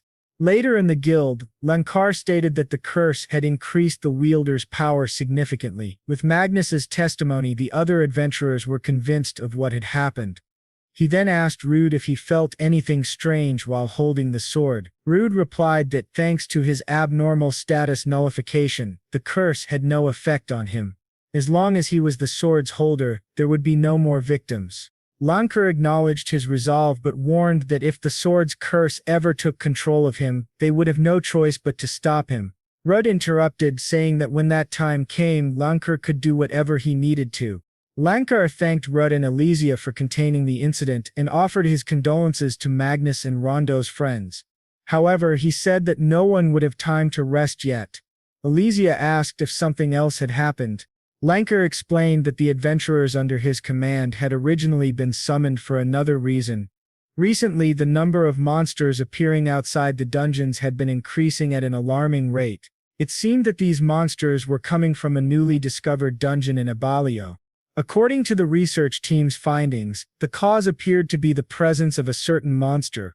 Rudod asked what kind of monster it was and Lankar replied, the miasma dragon Basilista. He said he had only ever read about it in books, but its estimated level was around 70, which shocked both Rud and Elysia. Lankar went on to explain that its strength alone wasn't the real problem. The true threat was its dense concentration of miasma, which was said to provoke and empower other monsters, driving them out of the dungeon in greater numbers. Because of that, the research team had suffered heavy casualties, and those who survived were currently receiving treatment. He concluded by warning that if things continued this way, nothing would be able to stop the monsters, and the miasma would soon begin leaking out of the dungeon itself. And the damage caused would be catastrophic in the nearby areas. That's exactly why he went to them. He then says that he understands the situation, but Rude says that first he wants to be taken to the survivors of the research team.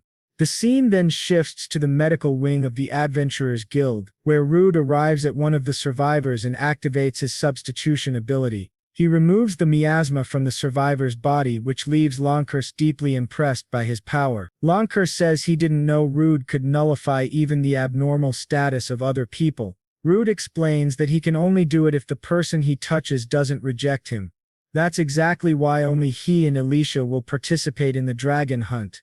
Another adventurer says that it would be madness for just the two of them to go, but Lankar wonders what their chances would be. Rode explains that the fewer people he has to protect from the miasma, the easier it will be for him to move during the battle. He's also used to fighting alone against powerful opponents. Realizing there's no other option, Lankar accepts Rode's proposal and says he'll entrust the subjugation of the miasma dragon Basilista to them.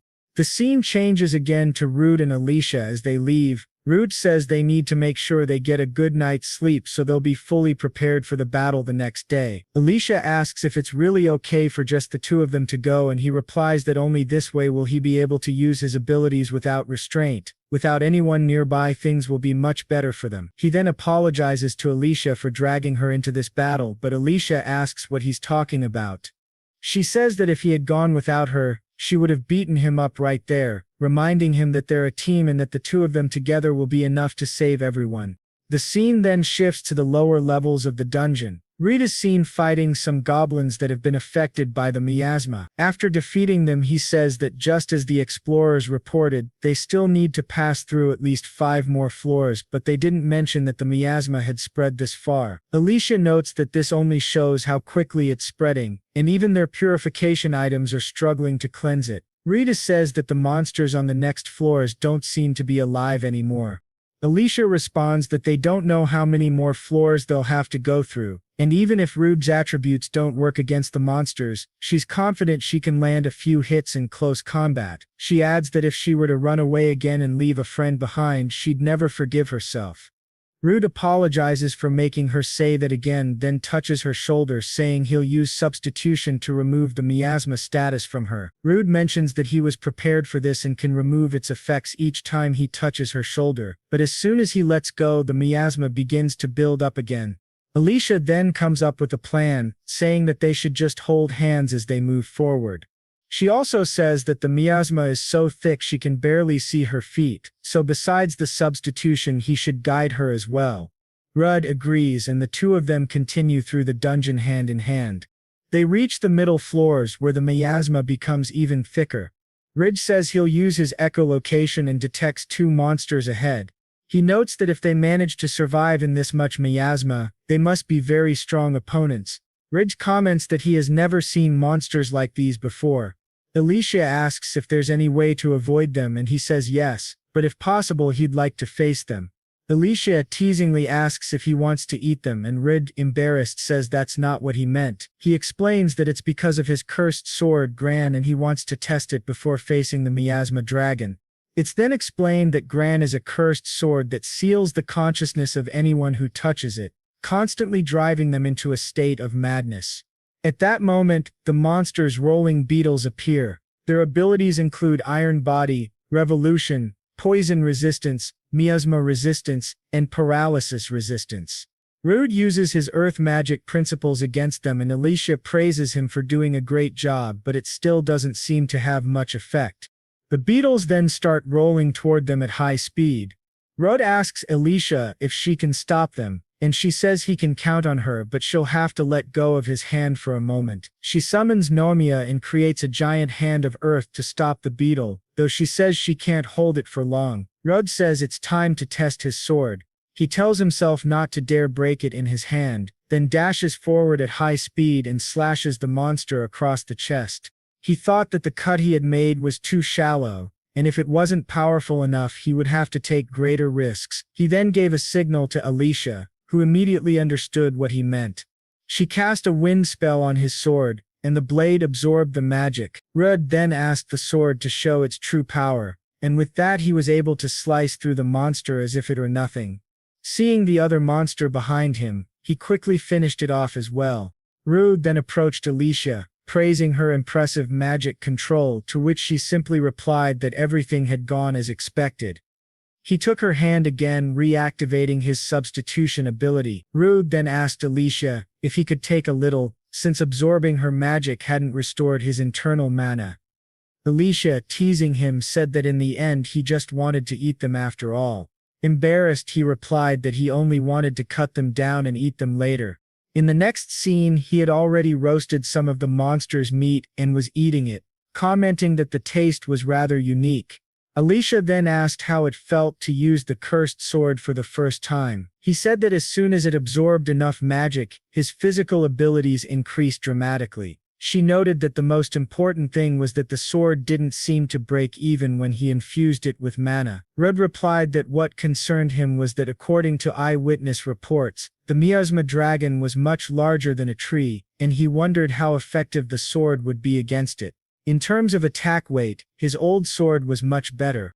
At that moment the sword didn't seem pleased with his remark. It began to request something from Rudd and he wondered if the sword also needed meat. However, the sword said no, it needed magic stones and began asking Rudd to feed it some. He crouched down, picked up a magic stone from one of the beetles and offered it to the sword, which grabbed it with its eye.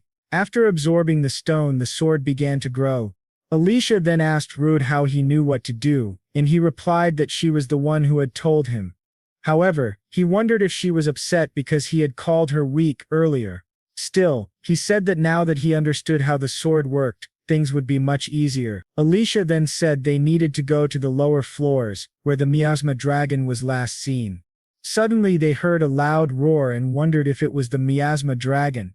They soon realized the ceiling was about to collapse, so they needed to hold it up quickly with earth magic. Alicia warned that if they only focused on protecting themselves, the stairs would be blocked, and they'd lose the chance to fight the dragon. She then decided that before the collapse, they would dash through as fast as possible. She grabbed Rude's hand and activated her wind magic to propel them forward. They narrowly managed to cross that section of the dungeon. Rudd, smiling awkwardly, said he thought he was going to die, and Alicia, a bit embarrassed, admitted she used more magic than she expected. They noted that this floor was very dark, but Rudd said he could still use his thermal vision. He suggested they proceed slowly while searching for enemies. Rudd then sensed a creature on the other side and realized it was the miasma dragon Besalista. The dragon was level 75, but its stats were incredibly high. It possessed a total of 18 abilities. Rudd noted that while its agility wasn't very high, its vitality exceeded 500. Alicia asked what abilities it had, and Rudd explained that it possessed venomous claws and fangs. At that moment the miasma dragon noticed them. Alicia, Panicked, asked Rudd what kind of magical resistances the dragon had. Rudd replied that it resisted fire, earth, and darkness. Alicia said she understood and would use other attributes, asking Rudd to take the vanguard position. The dragon roared, and Rudd said he was already on his way. He wanted to maintain some distance to analyze the dragon's attack patterns from afar, but with the miasma so dense, he didn't know how long Alicia could hold out. He decided he needed to finish the battle as quickly as possible. Suddenly the dragon launched a powerful attack toward Rudd, who barely dodged it by activating his instant step. Alicia noticed that the pillar and the floor melted from the impact. The dragon's heat was truly intense. She then activated her speed spell to support Rudd, greatly increasing his movement speed so he could strike the miasma dragon more effectively. After landing his first blow, Rudd realized that the dragon's hide was extremely tough. It had the dragon scales ability. He thought to himself that he wouldn't be able to cut through it with his sword, and the magic he used didn't seem to affect the dragon either. Alicia then began to cast her spirit magic. However, it didn't work either, and only caused a slight cut on the dragon. The dragon then swung its tail against a pillar, launching several stone spikes in their direction. Alicia activated her shield and Rudd used his iron body to defend himself. Rudd thought that the dragon had both strong defenses and long-range attacks, and he began to wonder how on earth they could defeat it. At that moment, Alicia asked Rudd to buy her some time. Before her magic weakened, she planned to use one of her special moves. Rudd nodded and said he understood.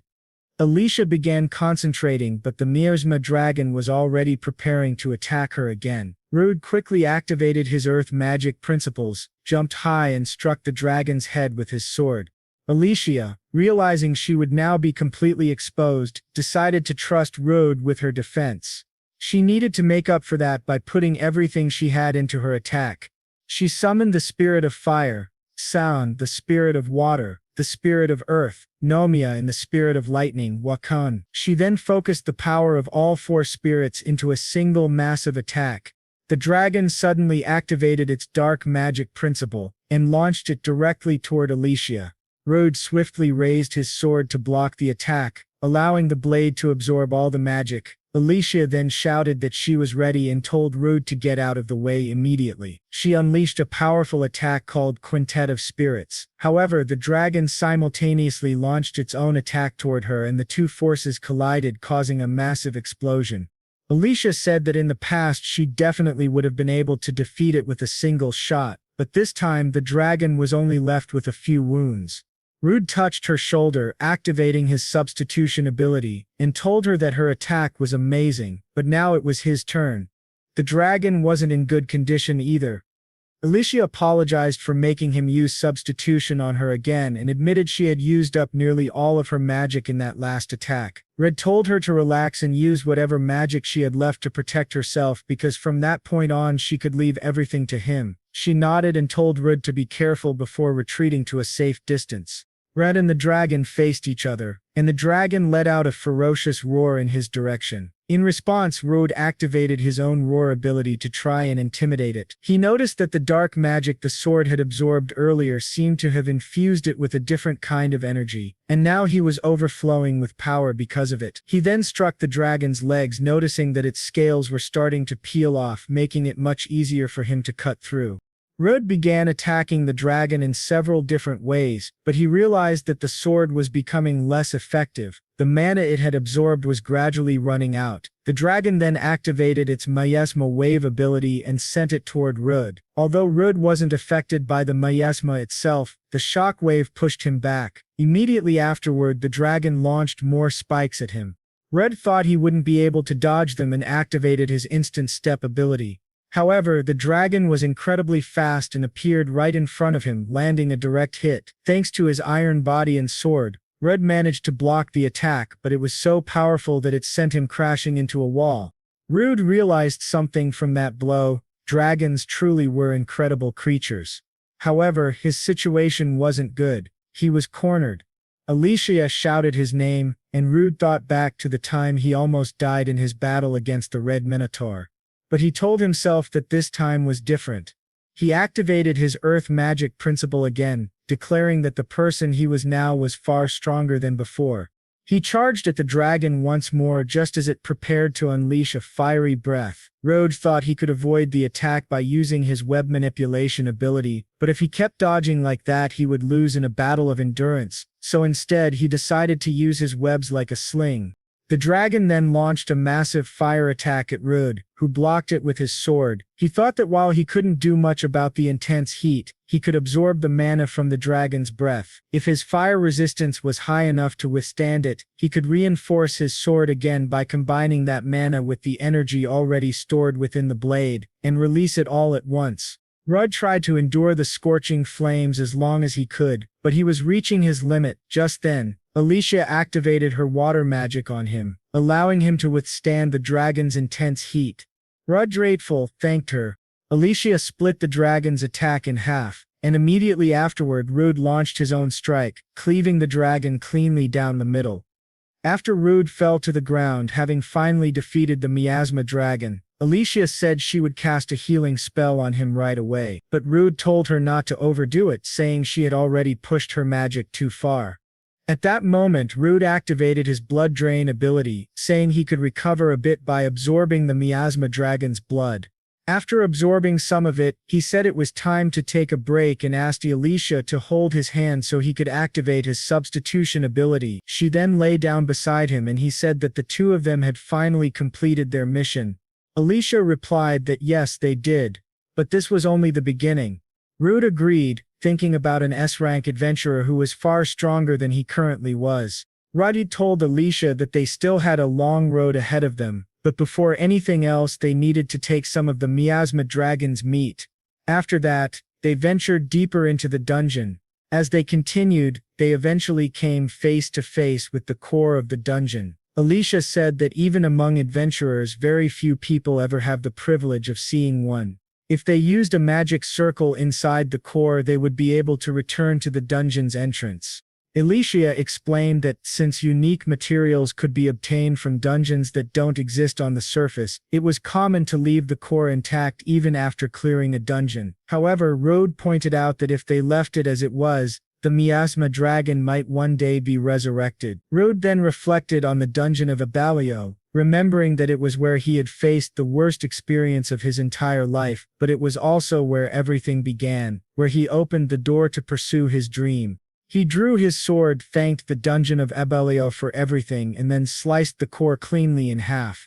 The scene shifted to the Adventurers Guild, where Lencarse asked if there was any news about Rode's group. A woman replied that there was none, no report of their return yet. Lencarse thought about how people had started calling Rode the Miasma Butcher. In the world of adventurers, power was everything. Even if he tried to intervene it wouldn't change anything, because life without strength in that world was harsh and unforgiving. Still, he thought that if this experience was enough to make Rode give up on his dreams, then that too would simply be another path he'd have to walk. At that moment a man burst into the room, shouting that Rode and Alicia had just returned using the magic circle, both alive. He also reported that the subjugation of the miasma dragon and the destruction of the dungeon's core had been successfully completed. Everyone in the room began to cheer, and Lencarse could hardly believe that Rode had actually done it. To think that he of all people would be the one capable of saving the city. Lencarse stood up, declaring that they needed to welcome them properly. After all, they were adventurers with the power to change fate itself. Rode and Alicia were greeted by all the adventurers, and soon after the scene changed to Galar, the neighboring city of Bologna. There, a man was angrily shouting, "Damn that city of Bologna." He complained that just because they had so many dungeons, they went and destroyed the new dungeon without thinking. Now Gaular's plan to claim ownership of that new dungeon was completely ruined. Another man asked the Lord if that wasn't actually a good thing. Since Bologna couldn't deny Gaular's legitimate right to the dungeon, they had preferred to destroy it rather than hand it over. The Lord said that if they presented this version of events to Bologna, they could demand compensation for the profits they would have earned from the dungeon. He thought it would be better to profit that way than to challenge the dungeon themselves and risk losing adventurers in the process. However, he added that if they did that, the Adventurers Guild of Bologna wouldn't stay quiet. The other man smirked and said, "That's exactly what we want. We'll show that old man and his guild who really runs things here." The scene then shifted again. this time to a forest where Rude and Alicia were resting. As always, Rude was doing what he loved most, eating monsters. He had grilled a piece of miasma dragon steak and was drooling, saying it looked absolutely delicious. Rude mentioned that the meat had been sitting in his bag for a while and now he could finally taste it. He took a bite and said it was amazing, that this was the flavor of dragon meat, which made every other meat he had ever eaten seem mediocre. The taste and sweetness of the meat were rich, and the fat melted in his mouth, blending perfectly with the deep flavor of the red meat. It was exquisite. While Rude was enthusiastically describing the flavor, poor Alicia was just sitting there, drooling. She then stood up and declared that it was decided tonight they were going to enjoy a gourmet dragon feast. Rude, however, replied that Rude was already eating the meat, and Alicia, furious, shouted that he was being incredibly selfish. She told him they needed to head back soon and find a good restaurant nearby, so he should hurry up and finish eating. The scene then shifted. It had been 4 days since the destruction of the dungeon of Abellio, and Lancaris apologized for calling them in so many times, saying this would be the last and that he promised. He explained that the raid report had finally been confirmed. Once again there was the reward for the two of them, about 1.5 million range, which left Rude completely stunned by such an enormous amount. Rude asked if that was really correct, since it was far too much. Lancaris explained that the average level requirement for the dungeon of Abellio was 70, so the reward was appropriate for someone at that level. Rude was amazed to see so much money right in front of him. Lancaris continued, saying that since they had managed to subjugate that dungeon on their own, there was no way Rude could stay at rank D any longer. From now on his rank would be raised. Afterward they said their goodbyes, and Rude left. As he walked away he reflected that even though he had just recently been promoted to rank D, he had climbed up the ranks incredibly fast. His current stats showed that he was level 52, rank D. Alicia commented that even though he had fought monsters far above his level, his growth rate was still abnormally fast. She thought that normally once someone reached level 40 their leveling speed would slow down dramatically. Rude smiled as he looked at Alicia, who didn't quite understand why. He then said he had finally surpassed her level. When Alicia opened her system, she saw that she was level 45 rank E, while Rude was level 52 rank D. Feeling frustrated, Alicia said it wasn't fair. Rude replied that it was strange for him too, even though his level was higher. When it came to combat power, hers was still much greater. Alicia agreed, saying that level was only an indicator. In the end, most of one's true strength came from skills and experience. While they were talking, several people suddenly arrived. One of them, a man, spoke arrogantly, asking if the Myanmar butcher from the rumors was really standing before him. Rude frowned and asked who that man was, thinking he clearly lacked manners. The man introduced himself as the lord of the neighboring city of Golur, surprised that adventurers from Bologna didn't recognize him. Rude realized that this was the greedy lord from Golur. The lord then demanded to know how Rude dared to destroy their dungeon. Rude calmly replied that, as far as he knew, the dungeon of Abellio belonged to everyone. The lord snapped back that the dungeon had been located on the border between Bologna and Golur, but those greedy adventurers from Bologna had used the excuse of something strange happening inside to claim it, cause a monster outbreak, and then destroy it completely. He continued, yelling that because of that, they had lost the profits they would have earned from that dungeon, and the monsters had caused damage to their territory. "How," he shouted, "are scum like you going to compensate us for that?" Alicia calmly asked the lord to settle down, saying that such matters should be discussed between guild representatives. As far as she knew, there had been no reports of monsters invading Golur's territory, and it had already been confirmed that Bologna's adventurers had brought the situation under control. Therefore, she said, they had no right to complain about anything. Rude thought to himself that, as expected of an S-rank adventurer, Alicia had a real talent for words. At that moment, another man standing beside the lord smirked and said, "So it's true that the Emerald Storm, Alicia joined Bologna's ranks. Since her level has been consumed by the curse of the Abyss Dungeon, it makes sense for someone like her to join a weaker guild." Rude immediately recognized the man. He was the guild master of Golur. The man sneered, saying this wasn't a matter for mere adventurers to interfere in. He stepped closer to Alicia and said, "You're just a useless survivor from a group that died for nothing. Stop sticking your nose where it doesn't belong, you worthless trash." In that instant, Alicia released her wind aura, which immediately intimidated the guildmaster. He stepped back, shocked that he'd been overwhelmed by someone under level 45. Just then Lankurs appeared and ordered everyone to stop immediately. He said he would not tolerate fights inside his guild. He told the lord and the guildmaster to follow him. As they left, the guildmaster muttered that Lankurs should keep his dogs on a leash. Red, annoyed, muttered to himself, "What the hell is that guy thinking?" Then another voice called out to Alicia.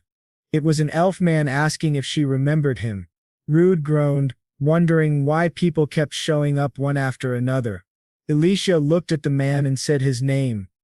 Ebert. The elf smiled and said, "So you finally remember me." Rude turned to Alicia and asked if she knew that man, and she replied that this man was from an old team Alicia used to be part of, and they often went on adventures together.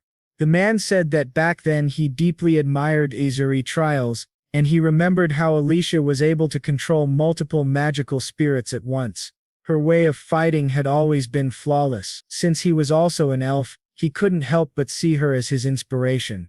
He went on to say that he knew how much she had suffered because of what happened in the Abyssal Dungeon, and that was exactly why he had come all the way to Bologna. Then taking Alicia's hand, he asked if she would like to join him once again.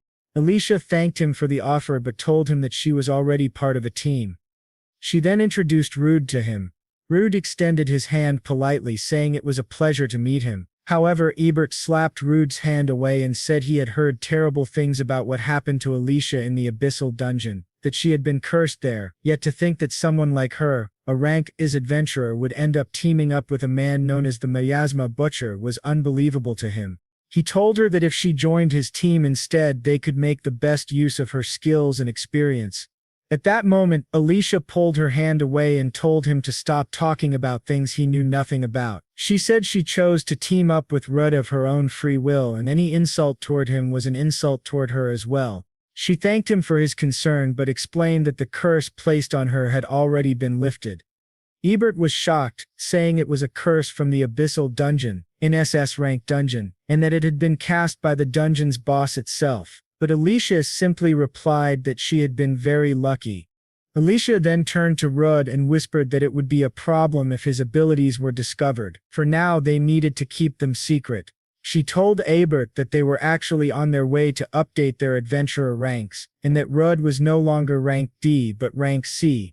Ebert was in disbelief. He couldn't understand why Alicia was treating him this way, especially after he had thought about her all this time. He insisted that the Miasma Butcher must have manipulated her. He said it was impossible for a rank D adventurer to have defeated the Miasma Dragon, and if Alicia's curse was truly lifted, then she must have been the one who actually defeated the dragon, not Rudd, who was just taking credit for her accomplishment. Rudd noticed the man staring at him with an intense, unhinged look. Alicia sighed and said that elves were often very proud beings, and that kind of pride usually turned into prejudice, a trait that only deepened with their long lives. She then asked Rudd what he thought about it, and he replied with a grin, "Well, you're an elf too, right? Does that mean you'll become a proud and prejudiced elf in the future?" Alicia smirked and said that she was a humble, intelligent, and charming elf. Rudd couldn't help but think that she was in fact quite proud herself. They then arrived at the Adventurers Guild reception desk. The guild receptionist greeted them warmly and said she had already heard everything from the guildmaster. She handed them some documents, saying that such an occurrence was quite rare. When Rude took his paper, he was stunned. He wasn't rank C as he expected, but rank B. The receptionist explained that he had managed to skip rank C entirely, going straight to rank B. Rudd and Alicia began celebrating their achievement, and the woman remarked that it only showed how difficult the conquest of the Dungeon of Abellio had been. She also mentioned that they had received reports from the villagers Rudd and Alicia had saved, and that they had also considered the victory over Baphomet when determining his promotion. Rudd still couldn't believe he was now rank B. At that moment, Rig and Magnus appeared. Magnus said that if he were Rudd, he'd be even happier. Everyone in the city was grateful to him. After all, Alicia smiled and told Rude not to be satisfied with rank B, reminding him that his goal was rank S. Rude agreed, saying she was right. His future was rank S. The two began to celebrate, vowing to keep moving forward and growing stronger. However, Ebert suddenly appeared again, interrupting them. He sneered, asking if they really thought that an idiot like Rude would ever be allowed to reach rank Rus. He said that exploring dungeons required a specific rank, a rule put in place for the safety of adventurers. How, he demanded, could a man who just follows others have reached rank B? The Guild of Balano must be full of fools. The receptionist calmly replied that it didn't matter what he thought, ranks were assigned at the discretion of the guild. Magnus then asked if Ebert wanted to take back what he had said unless he wanted to get hurt right there and then. Ebert scoffed, saying that now he could see they truly were a bunch of idiots. Magnus, furious, grabbed him by the collar, but before Alicia could stop him, it was too late. Ebert threw Magnus aside with ease. Then drawing his sword, he drove it into the ground beside Magnus's face and shouted, "Don't you dare touch me with your filthy hands." Alicia immediately shouted for Ebert to stop. Just now he said that Alicia had always been too kind to people, to the point of even trying to help a deplorable man like Rude. Alicia then said that what he was doing was wrong, and Ebert replied that he already knew that very well. He said that elves were quite prejudiced and admitted that even he had difficulty changing his mind once he decided something. Smiling, he said that even he, a humble, intelligent, and charming elf, was not free from sin. Therefore, as a comrade of Alicia's race, he must show her the right path. At that moment, Rudd couldn't hold back and started laughing in his face. Both Alicia and Ebert wondered why Rudd was laughing. Rudd thought to himself that they were truly too proud. Ebert then said that incompetent adventurers were a danger to others, so he would test Rudd to see if he was truly worthy of being ranked B. The receptionist asked why he was deciding things on his own, but Alicia said it was fine. If he doubted Rudd's abilities, then he could see them for himself. At that point, the scene shifted to the training area of the Bologna Guild. Alicia apologized to Rode because things had turned out that way, because of her. However, Rode said it wasn't her fault, it was due to his own incompetence as well. But he needed to defeat that arrogant elf as quickly as possible to prove himself worthy of being a rank B adventurer.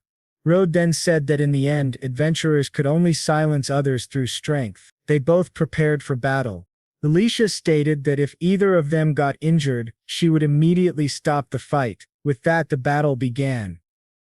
Ebert rushed straight at Rudd, but Rudd managed to block the attack with his cursed sword. Ebert acknowledged that Rudd had at least some skill. He began striking repeatedly with his sword, and Rudd realized that Ebert was far more skilled in swordsmanship. He also remembered hearing from Alicia that Ebert used both offensive and enhancement magic in combat.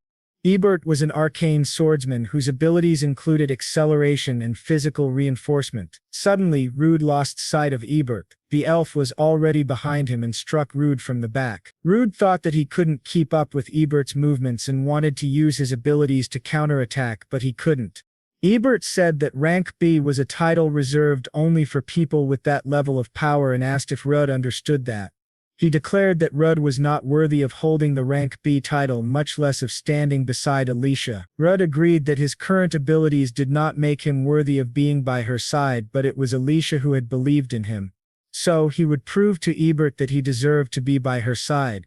Rudd then cast his earth magic and launched it toward Ebert. Ebert called him an idiot, asking if he really thought he could win that way. Their magic collided and exploded, and the other adventurers watching said they were going too far. Ebert said it was a pity for the Butcher of Miasma, showing the vast difference between their ranks. He then launched a powerful blue fire spell toward Rudd, telling him to kneel before him. However, Rudd blocked the attack with his sword, which absorbed all the magic. Rudd said he knew Ebert would rely on magic. After all, elves were a proud race. Now that his sword was charged, Rudd went on the offensive. Ebert realized that Rudd's power and skill were on a completely different level than before, and asked if that sword was magical. Rudd replied that he was wrong. The sword was cursed.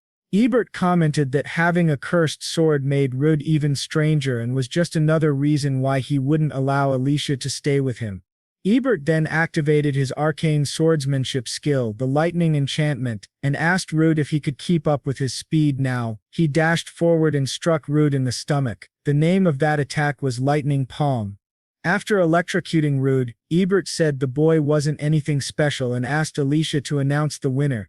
However, Rude grabbed him by the collar and said that electricity didn't work on him because his paralysis status was nullified. Ebert said that was impossible. Rude should have been paralyzed by such a strong shock. Rude then headbutted Ebert in the face, knocking the elf to the ground, and placed his sword beside Ebert's face. Rude said that he had become tougher lately.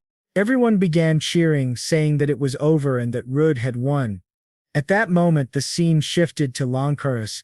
He said that the feudal lord was already handling business in the capital, so he had been entrusted with the role of acting in his place. He then said that he understood Gullar's claims since they were in charge of management, and they intended to cooperate in the recovery efforts for the damages they had suffered. However, the lord said that he had already made himself clear. They wanted compensation, not cooperation. They demanded a fair amount of money for their losses from the dungeon. Litan said that they had grown greedy, taken more than they deserved, and would now have to pay the appropriate amount. At that moment a woman entered through the door asking for permission to speak. She said it was an emergency. Something strange was happening in the new dungeon of Abelow, which had previously been confirmed to be completely destroyed. The woman explained that the area around it was now covered by an unprecedentedly dense mana, with a concentration equivalent to rank B. Lancarsev said that it couldn't be possible, but the woman added that 2 gargoyles were guarding the entrance and blocking any interference from outside. Lankers told the visitors from Gullar that this was not the time to waste energy on useless disputes. However, the 2 guests were clearly displeased with the situation. Lankers then stood up and declared that they would organize a subjugation force and depart immediately for Abelio to investigate what was happening. He ordered that all adventurers ranked B and above be summoned immediately, including Rud. Soon all the adventurers gathered in front of Lankers. He explained that they had just confirmed the beginning of a dungeon cycle, and they would head to Abelio's dungeon at once to subjugate it as quickly as possible. Rudd then asked Alicia what a dungeon cycle was, and she explained that it was an event that caused a dungeon to evolve, something extremely rare. She said she had only heard of it happening a few times, and this time it was likely triggered by the dungeon's collapse. It was also her first time dealing with such a phenomenon. Alicia then wondered about the mana concentration around the dungeon being at rank B. However, Rude replied that since they were rank B as well and had rank A adventurers with them, it probably wouldn't be a problem. At that moment, Ebert appeared, saying that it was understandable for Rude to think that way, since he had only recently been rank D, but that he clearly didn't grasp the gravity of the situation. Rude asked what he meant by that. Ebert explained that if the mana concentration outside the dungeon was rank B, then the concentration inside would be at least rank A, and in the worst case could even reach rank S. He went on to say that based on what he had heard, the dungeon was continuously evolving like a chrysalis. As the chrysalis develops, the surface becomes flooded with mana. Since both Galar and Balana were located near the dungeon, there was a possibility that both cities could suffer catastrophic damage. Rudd became thoughtful about this, but Lankar told him not to worry. There had only been a few recorded cases of dungeon cycles, and many mysteries still surrounded the phenomenon, so it was quite possible that it wouldn't turn out to be that serious. Since Rude was the one who had completed that dungeon before, Lankar said they would be counting on him to guide everyone. The scene then shifted to the entrance of the dungeon, where the gargoyles stood guard. Rude began analyzing them and saw that they were level 50, with abilities including Iron Body, Petrifying Breath, Danger Sense, Miasma Resistance, Earth Magic Principles, Regeneration and Fire Resistance. Rude noted that they were slightly stronger than the rolling beetles he had faced before. Suddenly the gargoyles noticed their presence and charged at them. One of them unleashed its petrifying breath, but Alicia quickly activated Sylphid, causing both attacks to collide. The adventurers accompanying them were impressed by Alicia's power. When the other gargoyle attempted to attack the group, Lancarsi punched it in the head, and the guildmaster swiftly decapitated the other one. Rudd was astonished by their strength, and Lankar said they needed to hurry. Rudd thought that the gargoyle looked somewhat edible, so he used his fire magic on its head. The guild master looked at him, wondering what he was doing, and Rudd explained that the creature had regenerative abilities, so he was making sure it was dead. Secretly, he kept a small piece of the gargoyle's meat for himself. As they entered the dungeon, Lancurse remarked that there didn't seem to be as much miasma as before and that the nature of the dungeon itself appeared to have changed. Rudd noted that the shape and layout hadn't changed much, but Alicia cautioned that they couldn't afford to let their guard down. They had no idea what was happening in the deeper layers of the dungeon. She added that even if the structure hadn't changed, the monsters certainly had, and they were likely much stronger than before. Just then, another group of monsters appeared. Lancurse said he would take on the larger dragon while the others should each choose a smaller opponent to fight. All the adventurers then prepared for battle. They activated their abilities and charged toward the monsters. Someone called out to Rude, telling him that they needed to help as well. However, Rude noticed that the system had notified him that his abnormal status nullification had been activated, and that the honor of the warrior effect was cancelled. Meanwhile, Lancurso was preparing to face the larger monster. Wielding his axe, he was ready for battle. The monster rushed toward him, but before it could even react, Lancurse struck it once, splitting the creature clean in half. Reed then realized that his abnormal status nullification also cancelled support magic, something entirely new to him. One of the adventurers said he would gather all the monsters together, activating his skill called provocation. After doing so, he shouted that he would blow all of them up and that it was now time for the adventurers to strike. Ebert and another adventurer attacked the monsters simultaneously, finishing them off completely. The masked adventurer commented that the enemy's weaknesses couldn't be analyzed easily, so the best approach was to crush them with full power. Everyone then activated their magic and launched their attacks toward the monsters. However, another adventurer warned that his provocation ability was about to wear off and told everyone to be very careful.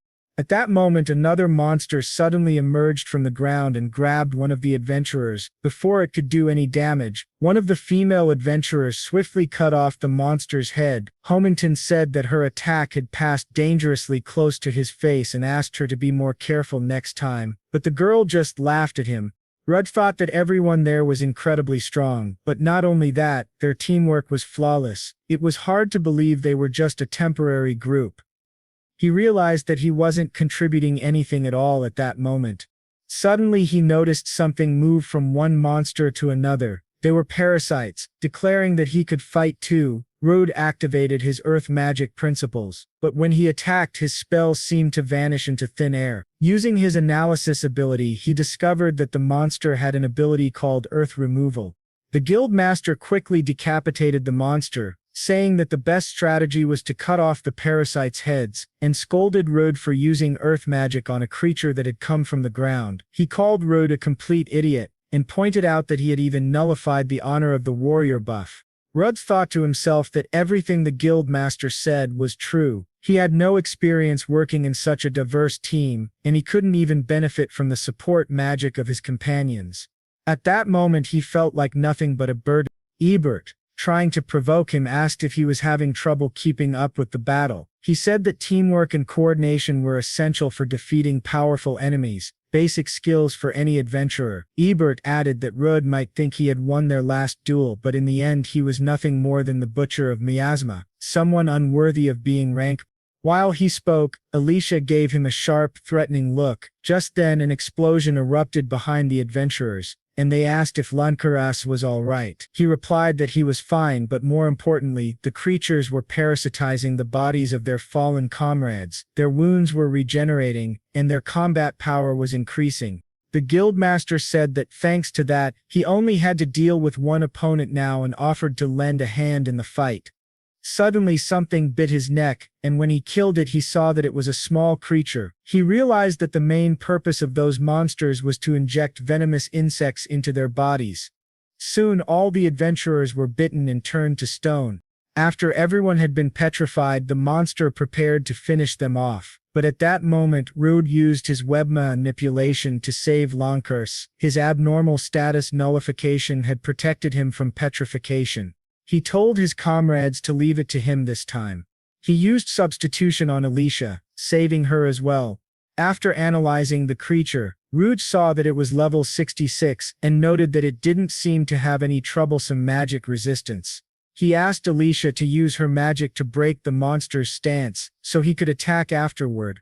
Concentrating, he invoked Sylphid, launching a powerful strike directly into the monster's face, sending it flying backward. But then, in a rather disturbing manner, another monster emerged from between the creature's legs, leaving both Rude and Alicia disgusted. Suddenly, those new monsters began multiplying rapidly and charging toward them. Rude declared that this time he would blow all of them up at once, and then, activating his lightning cloak, Rude electrocuted all the monsters around him. While still petrified, Lancourse continued to watch everything unfold. The monster then charged toward Rude and Alicia, and she shouted that it was her turn to attack again. She struck the monster, launching it into the air, and told Rude that it was now his turn. Rude activated his instant step and rushed toward the creature. He attempted to slash the monster with his sword, but it managed to dodge the attack. Alicia warned Rude to be careful, but before the monster could counterattack, Lancourse intervened, saving him. Rude was shocked and asked how he had broken free from the petrification. Lancourse explained that he had circulated magic through his body and thanked Rude for buying him time. He added that they needed to finish the battle as quickly as possible. Rude then thought about infusing his sword with mana, and with one decisive strike he cleanly sliced off the monster's head. He realized that he was finally able to control and channel a stable amount of mana into his weapon. Alicia called out to him, and Rude replied that there was no way he would let that creature regenerate again. He activated his venomous stingers skill and fired them toward the monster. Alicia remarked that the poison was breaking down the creature's body faster than it could regenerate. It was a very potent toxin. She also noted that back during the battle with the miasma dragon, things would have been far more dangerous if not for Rudy's abnormal status nullification ability. Lancourse then asked Rude if he intended to reveal his secret to everyone. Rude admitted that there was no way he could keep it hidden any longer, and that he wouldn't be able to leave without explaining everything. But first, he said, he needed to heal everyone using his substitution skill. After restoring everyone, Rude explained exactly what had happened to him.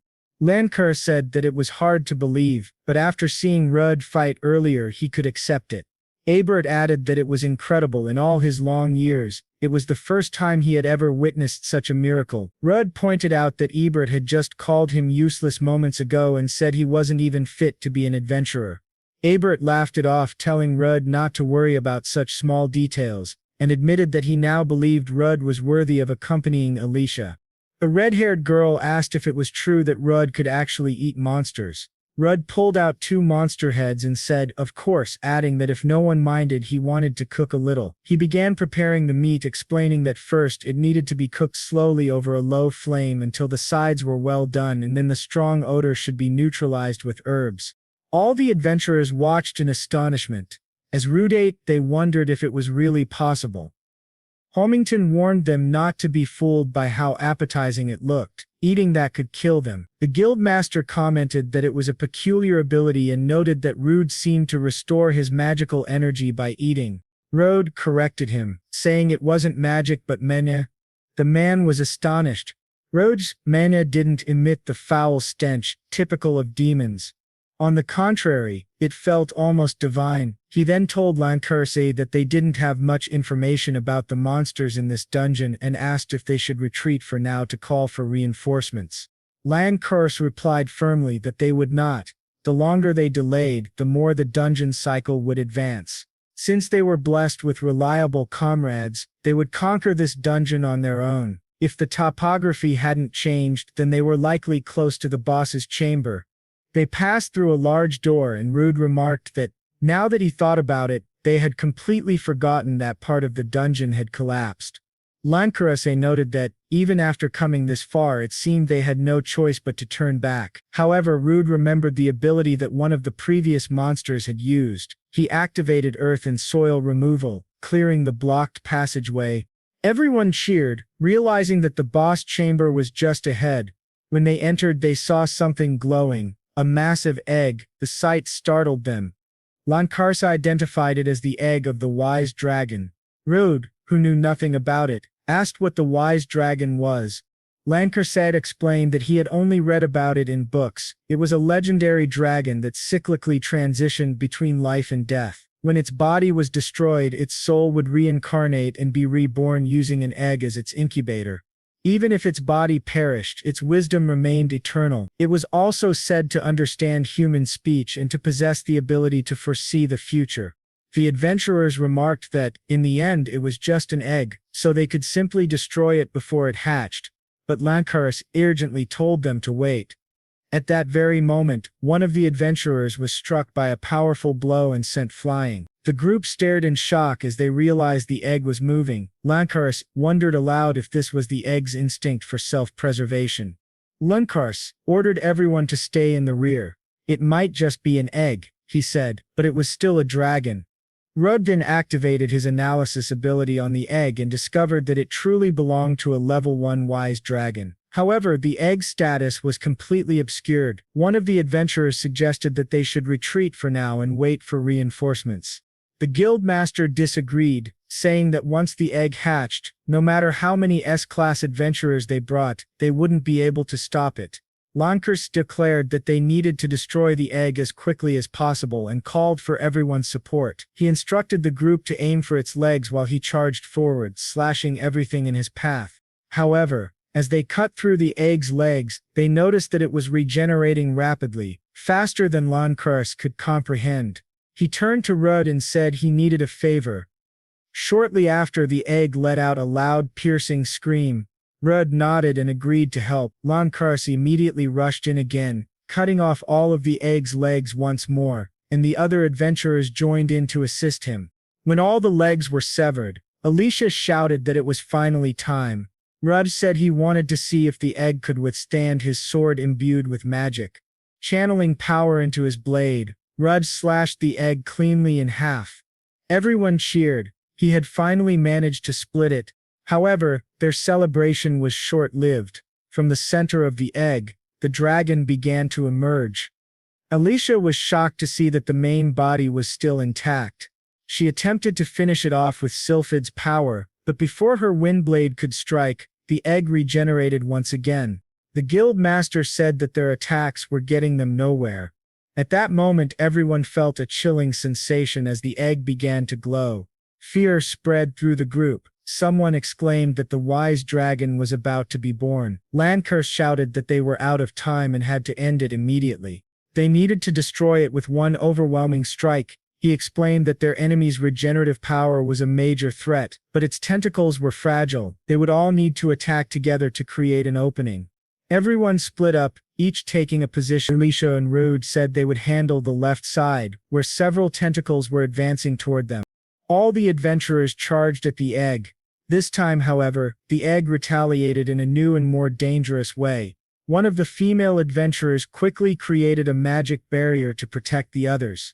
Ibert told everyone to focus on attacking while he maintained the defense.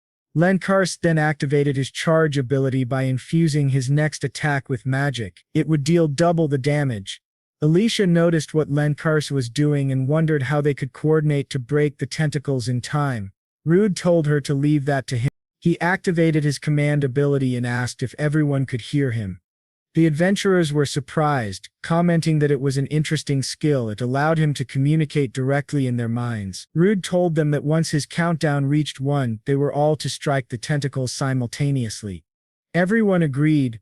He began counting down, and when he reached 1, all the adventurers attacked at once, slicing through the tentacles. At that moment, Rudd signaled to Lancaster that it was his turn. Lancaster then activated his Absolute Void skill, unleashing an immensely powerful strike toward the egg. The attack was so strong that even the old guildmaster nearly fainted from the shockwave. The guildmaster admitted, though reluctantly, that they wouldn't have been able to defeat it without everyone's help. Rudder realized that the battle was finally over, and the group began to celebrate. However, behind the severed tentacles, the masked adventurer appeared.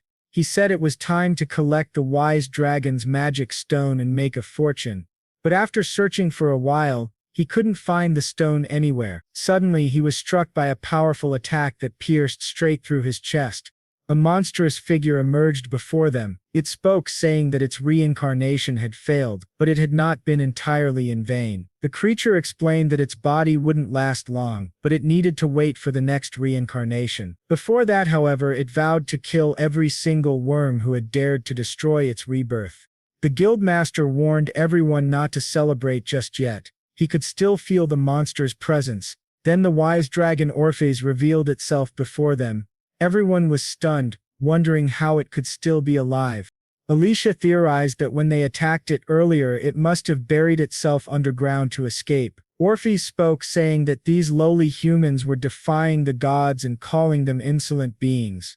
Red was astonished that the creature could speak. Lankersi explained that true dragons were ranked even higher than ordinary dragonkind. They were beings much closer to divinity itself.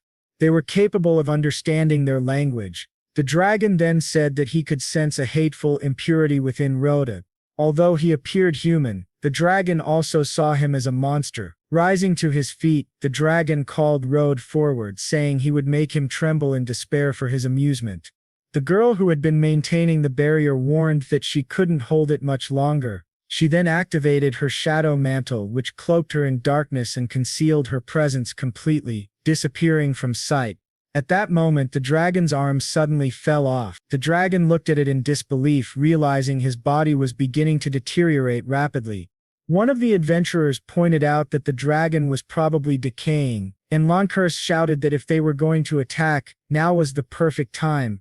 However, Lankerse thought to himself that he had just unleashed a powerful attack earlier and needed time to recover before striking again. Another adventurer panicked, asking what kind of monster this thing even was, admitting that he no longer had the strength to fight. He then said the only option left was to run and began to flee. The dragon laughed darkly and asked if the man really thought he could escape. With a sudden burst of power, he raised several stone pillars, blocking every exit and trapping the adventurers inside. "No one will escape me now," the dragon declared. "Even with one arm I can still exterminate a few rats."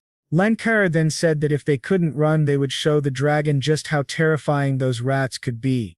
All the adventurers charged toward the ancient dragon at once, but to their horror, none of their attacks had any effect. It was as if the dragon could predict every move they made. The dragon laughed mockingly, asking if that was all they had and demanding that they entertain him more. He then activated his cell breaker ability, striking all the adventurers simultaneously. The impact sent everyone flying. The dragon turned to Rode and asked if he was hurt. Rode replied that he was fine, but admitted that he had used almost all of his mana in the last battle. Alicia then said she would finish it in an instant with her most powerful spell, the Five Spirits Strike. Through Rude's communication ability, she warned everyone to clear the area immediately. She told them to synchronize with her attack and dodge at the right moment. Focusing intensely, she called upon her spirits for aid. After gathering all her power, Alicia shouted for everyone to fall back as quickly as possible and unleashed her ultimate attack at the dragon. The explosion was blinding, and everyone held their breath, wondering if it had worked. But when the smoke cleared, the dragon was still standing. It had blocked her strongest spell with just one hand. The dragon smirked and said that he had been careless for a moment, but had corrected his mistake. Just then Lankerse appeared above him, ready to decapitate the dragon. But with a swift movement of its tail, the dragon struck Lankerse, sending him crashing into the ground. Another adventurer tried to restrain the dragon with magical vines, while Ebert attacked from behind. However, the dragon bit down on Ebert's sword with its jaws and shattered it effortlessly. Ebert was stunned. He had aimed for the dragon's blind spot, but his strike had been completely useless. The dragon mocked him, asking if he really thought such a weak attack could stop him, then unleashed a massive counterattack that struck everyone at once, defeating them all. Alicia fell to her knees, horrified as she watched her comrades fall one by one. Memories of losing her entire party in a previous dungeon flooded her mind. "Not again," she whispered, trembling. "I can't lose them again." The dragon loomed over her, declaring that he respected her courage, but she would now be annihilated and become nourishment for his wisdom. Reb then forced himself to his feet, realizing they couldn't win this fight. He suggested that if they could just stall the dragon long enough for the others to escape through the mana circle at the dungeon's core, they might survive. Rudd attempted to activate his web manipulation ability, but it failed to trigger. Confused, he wondered if he had completely run out of mana. Meanwhile, the dragon continued his relentless assault, overwhelming the remaining adventurers. Rudd thought to himself that if this continued, they would all be slaughtered. He glanced beside him and noticed the corpse of the slimy monster from earlier. At that moment, the dragon inhaled deeply and unleashed his dragon breath toward everyone. To block it, Alicia summoned Sylphid's power to create a barrier of wind. The guildmaster joined in, using his aerial blade attack to support her, but the dragon shielded itself using magical processing and then countered with water bullet and air slash attacks. They were growing frustrated. The dragon's constant switching of abilities was unbearable. The dragon taunted them again, saying they hadn't seen anything yet, and then conjured a blade made of pure electricity. The adventurers stared in shock, wondering what kind of attack that was. Could it be similar to Lancurs's Void Strike? So this was the power of a dragon's wisdom. The guildmaster shouted that while the dragon was charging that attack, it would be defenseless. If they were going to strike, now was the time.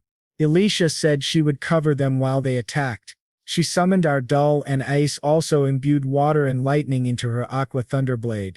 Ice then passed that power to the guildmaster, who charged forward to strike the dragon's head. However, as he got closer, he realized it was a trap and the dragon pierced his chest, impaling him completely. The sight left Alicia deeply traumatized once again. Immediately after, the dragon reached out and seized one of Alicia's spirits. A spirit? The dragon muttered, intrigued. How rare, I wonder what it tastes like. Alicia, horrified, begged him not to do it, but Ardell was already inside the dragon's mouth, and within seconds, the dragon devoured her, destroying one of Alicia's beloved spirits. At that moment, Alicia's mind shattered. She fell to her knees, muttering that this couldn't be happening again. The dragon coldly explained that charged techniques should only be used against powerful opponents. That way, he said, you create an opening and strike with overwhelming force. There's no need to waste such a technique on mere rats. He then looked at Alicia and asked if she knew why he had used such a deceitful tactic. Smirking, he said, I wanted to see the despair in your eyes. Then, with a chilling grin, he added, now I wonder what an elf tastes like. As he lunged forward to devour Alicia's head, Rude suddenly rammed into him with full force, knocking the dragon back. But something was different about Rude. His appearance had changed completely. When the scene shifted back to the dragon, Rude's attack had deformed its face, tearing out one of its eyes. Furious, the dragon roared that its body was failing him and in desperation, consumed the remains of its own eggshell. Its form mutated into something monstrous. Rude could feel an enormous surge of mana coursing through his body, but he couldn't control it. Ice asked if he was all right, but Rude couldn't respond. He had lost control and suddenly lashed out, attacking Alicia by mistake. The dragon laughed mockingly, saying Rude had absorbed so much mana that he had turned into a monster himself. Fascinating, the dragon said, but you won't last long in that state. You're not even worth my time. Rod's body burned as his consciousness began to blur. He felt as though he was slowly going insane, realizing his body wouldn't last much longer. Just then the adventurer who had disappeared earlier reappeared and said, your mana control is a complete disaster. She then placed her hand on Rudd's back and added, let me give you a little help. At that moment, Rude felt a strange energy flow into his chest. No way, he thought. Then suddenly, his mana aligned perfectly with his body in complete harmony. Even the dragon couldn't believe what it was seeing. The mysterious woman handed Reed a sword and said, finish this, send that overgrown lizard back to its grave. Still shaken and confused, Reed asked who she was. The dragon, enraged at being called a lizard, roared, do not underestimate me, and charged at them furiously.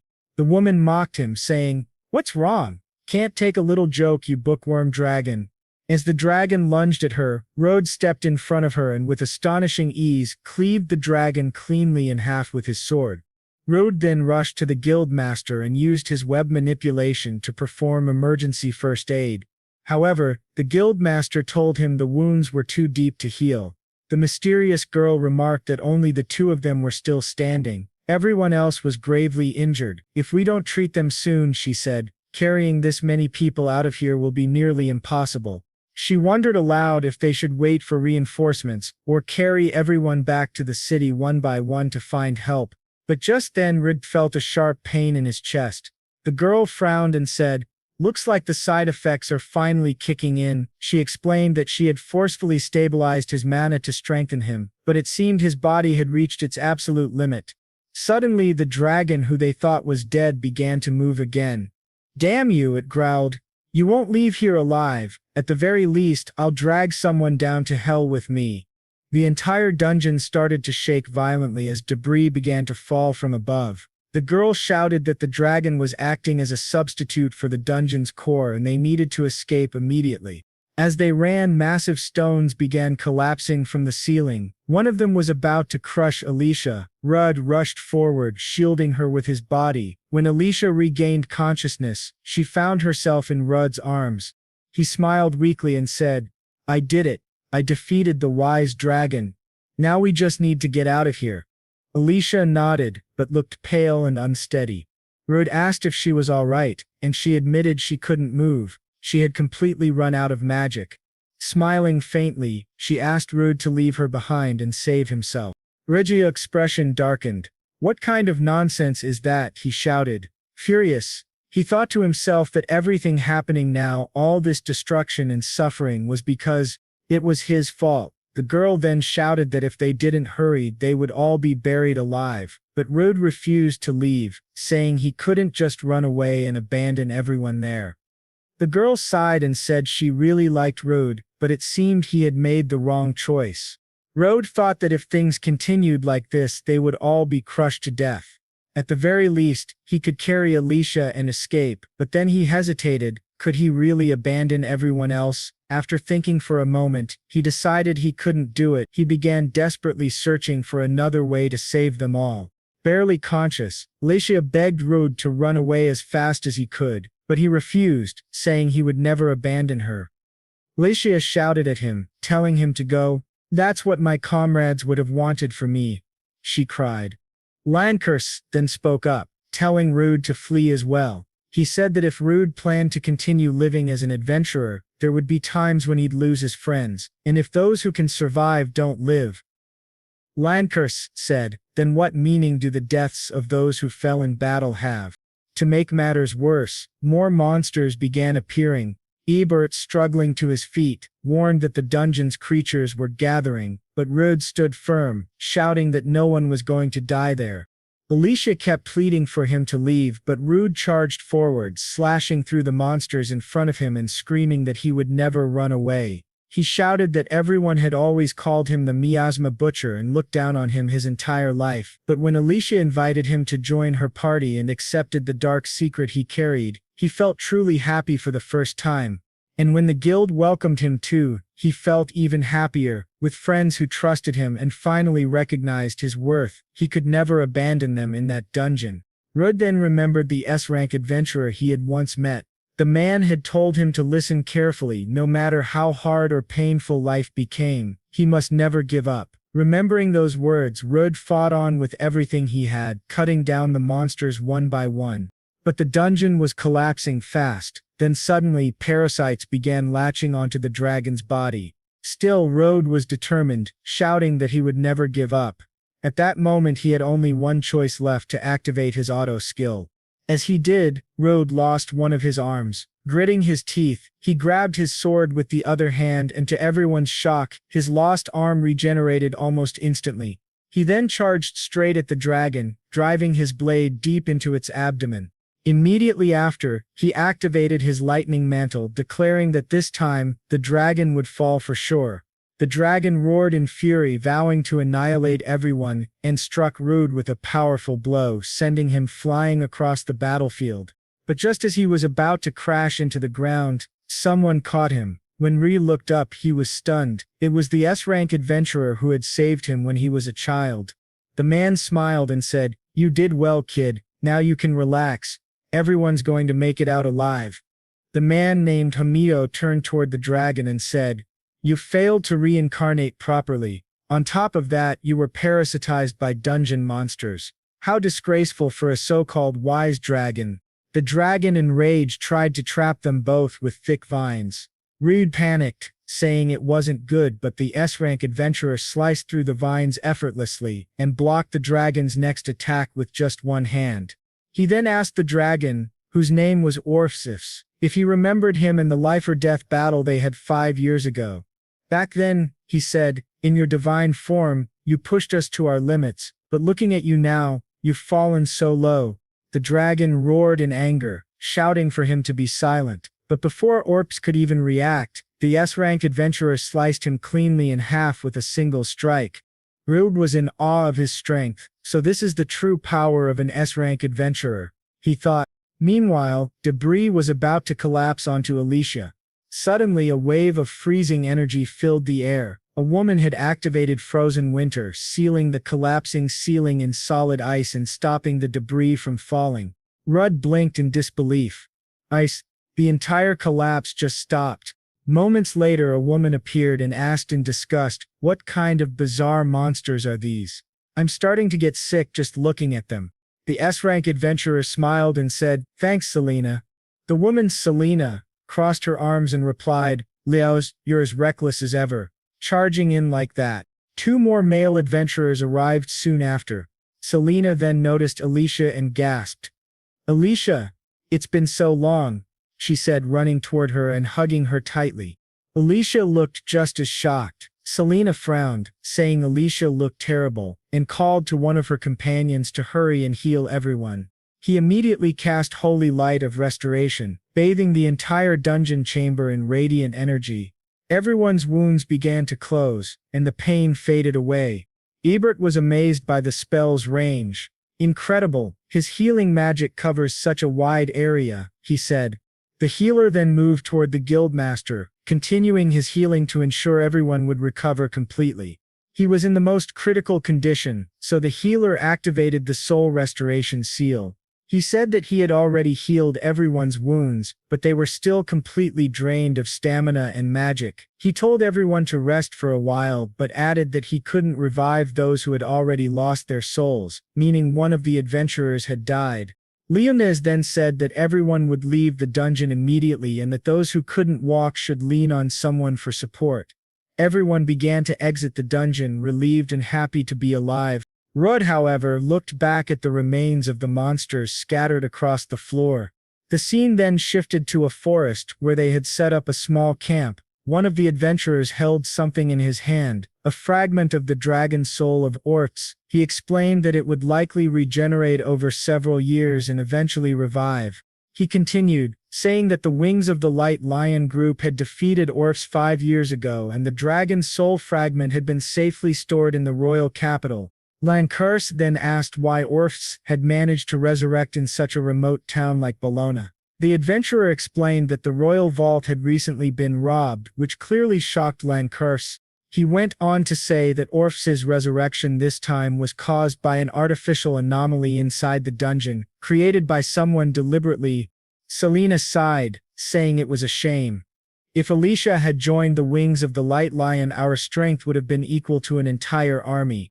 Alicia replied that her level had dropped considerably, and that she had different goals now. The battle had made her realize how weak she still was. Selena smiled and said, "You've always been stubborn, Alicia. Once you decide something, you never change your mind." Alicia thanked her for the offer and the kind words. Selena then joked, telling her to at least come see the members of the Wings of the Light Lion sometime. "We've got a selfish leader, a muscle-headed idiot who barely speaks, and a 2-meter-tall nerd. There are way too many men in that group. It drives me crazy." Leonez told her to quiet down, saying she was talking too much and making Alicia's partner uncomfortable. Rudd then stood up and said that something had happened in a village east of there when he was a child. No one understood what he meant until he explained that Leonez had been the one who saved his life. Reed said that Leonez might not remember it, but that day he became his hero. Leonez smiled and said, "So you were that little boy I saved back then? I see now you never gave up." Selena laughed softly. "So this is the kid." Leonez always said he wished they could have arrived earlier that day to save more villagers. He's regretted it ever since. The healer added, "That's exactly why he's so reckless now. He's always causing trouble for the rest of us." Leonos chuckled and said that thanks to Rude, the effects of the dungeon anomaly had been neutralized. "You've become a fine adventurer," he told him. Rudd humbly replied that he didn't deserve such praise but still thanked Leonos for his words. Lantkaris then said that considering the recent chaos in the capital and Bologna's need for stronger defenses, he was planning to form a new city guard unit and asked if Rude would like to serve as its captain. Rudd was surprised and honored but ultimately declined the offer. Lantkaris respected his decision but asked for his reason. Rudd explained that during the dungeon conquest he realized just how unprepared he truly was. Without more strength, he wouldn't be able to protect his friends. Turning to Leonos, Rude said he became an adventurer because he deeply admired the kind of person Leonos was.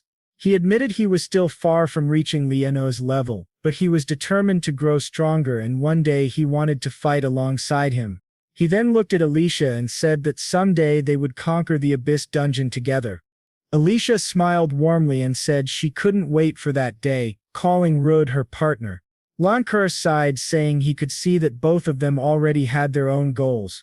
Ruddard added that he was planning to leave Bologna soon, and embark on a new journey to further improve his abilities.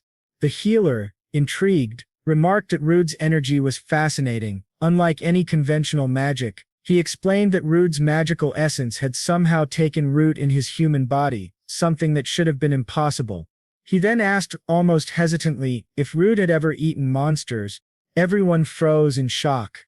Selena immediately ordered everyone to stand back, saying Rude was dangerous. She raised her hand, preparing to attack him with her ice magic, demanding that he answer truthfully, and warning that depending on his answer she would kill him on the spot. But the healer quickly intervened, telling her to calm down. He then trapped her inside an earth prison to stop her from attacking. Furious, Selena shouted, asking why he had done that. "Eating monsters is the greatest taboo of all," she yelled. Then Rude finally spoke.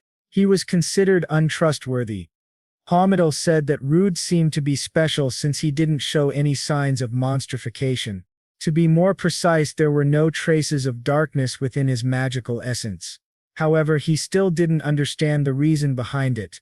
Ladriones then apologized to Rude for Selena's rudeness, explaining that they were currently tracking down the thieves who had stolen from the royal vault. Based on the residual magical essence left behind, they suspected that monsters were somehow involved. Because of that, they asked Rude to explain his situation in detail. The scene then shifted. Rude had already explained everything. Leonis said, "So that's how you survived the poisoning, thanks to your status nullification ability." He noted that it was a very rare skill. Another adventurer agreed, saying it was the first time he had ever heard of such an ability, but now everything made sense. Selena commented that Rudd was the one who had dispelled Alicia's abyss curse, even though she had almost killed him afterward. Rudd simply smiled and said it was fine since he understood her reaction. One of the adventurers asked Rudd if, after eating monster flesh, he could replicate their abilities. However, he added that even if Rude ate the flesh of an aquatic monster, that didn't necessarily mean he could breathe underwater. Leonos then said that Rudd could indeed gain the monster's abilities but not their physical traits. He turned to Alicia and asked if she had ever eaten any kind of monster with Rudd. Alicia quickly replied, "Of course not. I would never eat a monster, not in a million years." Little did they know she was secretly curious to try one. Leones continued, saying he had been thinking if someone other than Rude ate a monster, they might absorb its essence and potentially gain its abilities as well. Alicia was shocked and said that what he was suggesting was insane. For starters, eating monsters is a taboo. If you eat one, you could end up turning into one, she said. Leones calmly replied, "That's why we could use substitution magic, to possibly reverse the transformation." His words left everyone stunned. But Rude shook his head and said it wasn't possible. "There are only two outcomes for those who eat monsters," he said. "Either you turn into one or you die." One of the adventurers muttered that he understood now, instead of transforming into a monster you could simply die from it. Rud explained that the first time he ate a monster, a massive surge of mana had erupted inside his body, causing him to lose all control over himself. Back then he had been driven by an overwhelming desire for revenge against those who had betrayed him. That rage had kept him moving forward. He added that only now were the side effects of absorbing that mana finally starting to fade. The healer noted that Rod's body must have adapted to the magical essence. Rod then said there had been one time when substitution had failed completely. Leonos nodded and said he understood there was still so much they didn't know about mana. Another adventurer agreed, saying it was something too dangerous to play around with. Leones then asked Rod if he could demonstrate his abilities, saying that while he understood the theory, there were still many mysteries about mana that needed to be explored. If we really want to understand mana, he said, we should speak through our swords. After all, we're all adventurers here. The scene shifted again, this time showing a group of unicorn rabbits in a meadow with the adventurers preparing to hunt them. Shortly after, the scene cut to Rud cooking the unicorn rabbits over a fire while everyone watched him closely. Selena complained that it was a bit unfair. They had to use items or rest to recover their magic, but Rod could just eat to restore his. Alicia commented that it was incredibly convenient to regain mana simply by eating. Both women watched hungrily as Rud ate his meal. After finishing, Rud smiled and said, "That was great, thanks for the food," adding that his mana was now fully restored. Leoners asked if he was feeling okay after eating that. Rud assured him there was nothing to worry about, in fact he felt better than ever. Just then, a portal appeared before them. It was said that the secret garden transported those who entered into a space filled with pure plant essence, a place where no outside interference was possible unless the user allowed it. They told Rud he could enter, and as soon as he stepped through the portal he found himself standing in a breathtaking landscape. "No one can disturb us here," someone said. Rud tested the area by launching a fire spell at the grass, but nothing happened, not even a burn mark. "Looks like we can fight with everything we've got," he said. Leones removed his cloak and said, "I'll start. Don't hold back, Rud." Rud activated his morphic slash and unleashed a powerful wind attack toward Leones. Excited, Leones grinned. "So you're starting with the morph ability, huh? That means you really can use the powers of the monsters you've eaten." Leones deflected the attack easily, but Rud immediately followed up by activating his spider web skill. However, Leones sliced through it effortlessly and asked. He had everything the boy could offer. However, suddenly he noticed a strange smoke drifting toward him. He immediately recognized it as a paralyzing breath. Rud appeared behind him, attempting to strike, but Leones quickly blocked the attack, saying that Rud was far too naive. "With half-baked tactics like that, you won't even scratch me," he said. The two began clashing swords fiercely. Leones told Rud that he relied too much on his abilities, which made all his attacks shallow and predictable. Rud was shocked that the paralysis hadn't worked on Leones, but Leones explained that it had. It's just that high-ranking adventurers have strong resistance to status effects. Rud then activated his iron body, but Leones struck him in the chest with a heavy punch. Leones said, "Many monsters have resistance to negative status effects. Don't rely too much on your abilities, Rud." Rud had activated his instant step and dashed toward Leones, but Leones countered with a kick straight to Rud's face. Even so, Rud stood up again, channeled mana into his sword and used Rabbit Leap to gain more momentum. Leones recognized it immediately. It was the skill of the rabbit Rud had eaten earlier. "You're really skilled," Leones said. "I have to admit it." Rechton unleashed a powerful slash, but when the smoke cleared, Leones had already overpowered him, saying, "You won't land a hit on me with such a wide, unrefined strike. Monster abilities can be powerful, but your swordsmanship is still lacking. That last move might work against huge monsters, but against a human it's nearly useless." He helped Rud back to his feet and asked if he had ever heard about technique.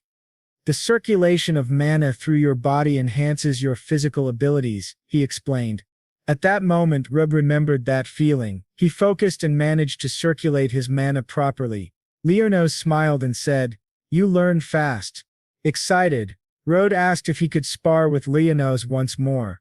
Leones, equally thrilled, said, "Of course, come at me with everything you've got this time." One of the other adventurers laughed, amused by how fired up the two were. After a while of intense sparring, they both took a break. Rhodes said, "As expected of an S-rank adventurer, I couldn't even land a single hit." Level Unas replied, "But with your variety of abilities and versatility, you managed to pressure me several times." Overjoyed, Reed thanked Leos, saying that during their fight, Leos had constantly pointed out his weaknesses and bad habits, so in a way he had been training him. The large adventurer nearby chuckled, saying that Leos was just being weird as usual. Lenones himself seemed puzzled. "I don't remember saying anything special," he said. Rude thought to himself that it was the first time he had ever heard that man speak like that. Then another adventurer brought up Rude's habit of eating monsters and warned him never to tell anyone else about it. "If the royal capital finds out, you'll be executed," he said. Rude was stunned.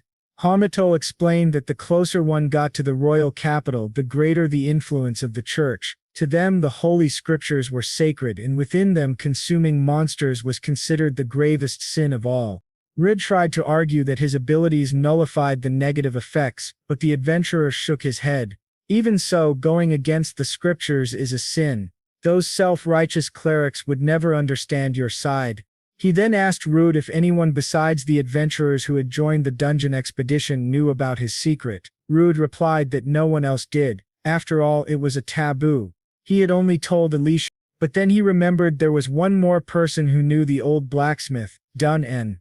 The scene shifted to show Doan holding a massive sword, proudly saying that after years of research, he had finally done it. The scene then transitioned back to Bellona inside the dwarf's workshop. Doan said he didn't care about what others ate. That wasn't his business, but he told Rode not to worry, assuring him that he wouldn't tell anyone about his secret. Then, frowning, Doan said the real problem was that Rude had ordered a custom sword but now claimed he didn't need it anymore. Realizing his mistake, Rude immediately apologized for the cancellation. Doan, still angry, said, "I forged a sword that won't break even when you channel mana through it. Do you have any idea how difficult that was? After all that effort, you tell me you don't need it anymore." Rudd could tell how furious the dwarf was, and Alicia whispered that, of course, Dawn had every right to be angry. Del then looked at Rudd and asked, "Can you do me a favor?" Rudd, feeling guilty, said, "Anything." With his cheeks slightly red, Dawn said, "Then, can I touch your sword?" Rudd blinked, confused. "Huh?" The situation suddenly felt a little awkward, almost suspiciously so, but he decided to go along with it anyway. Embarrassed, Rude said that he couldn't let Dawn touch his sword. He explained that his sword was very large, extremely powerful, but also cursed, and it drove anyone who touched it insane. Din replied that Rude hadn't complained when he insulted his craftsmanship earlier, so the boy should listen to his request, especially since Rude himself had said he could ask for anything. He also mentioned that he had heard Rude could cure negative status effects. However, Rude warned him that it was far too dangerous. If he lost consciousness while touching the greatsword, the substitution ability might not work properly. Dune simply said that he didn't care about that. "If I lose control, just cut me down," he said calmly. Rot thought to himself that the old man was completely insane but agreed, saying it was fine since Dune was so determined. Alicia asked if he was really serious about that. After all, she thought she was the only one allowed to touch his sword. Dune explained that he had been a blacksmith for many years, but he had never seen a weapon capable of absorbing magic or mana like that one. It was worth taking the risk. Rode reluctantly handed the sword to Dobbin. The old blacksmith was instantly mesmerized by what he saw. He said the metal of the sword wasn't normal, and the darkness contained within its icy blade seemed almost alive. "The madness and beauty of this sword coexist perfectly," he whispered. "I've never seen anything like it in my entire life." Dune gazed deeply into the blade and realized it truly was alive. One day he said with awe, "I'll forge a sword like this myself." But at that very moment the sword began to influence Doan's mind, whispering to him, telling him to kill everything in his path. Suddenly Doan had a vision of Grand Spirit holding a blonde-haired woman. Rod quickly snatched the sword back from Doan and activated his substitution ability. He asked the old man if he was all right. Doan, now pale and sweating, nodded and apologized for being so selfish in asking to touch it.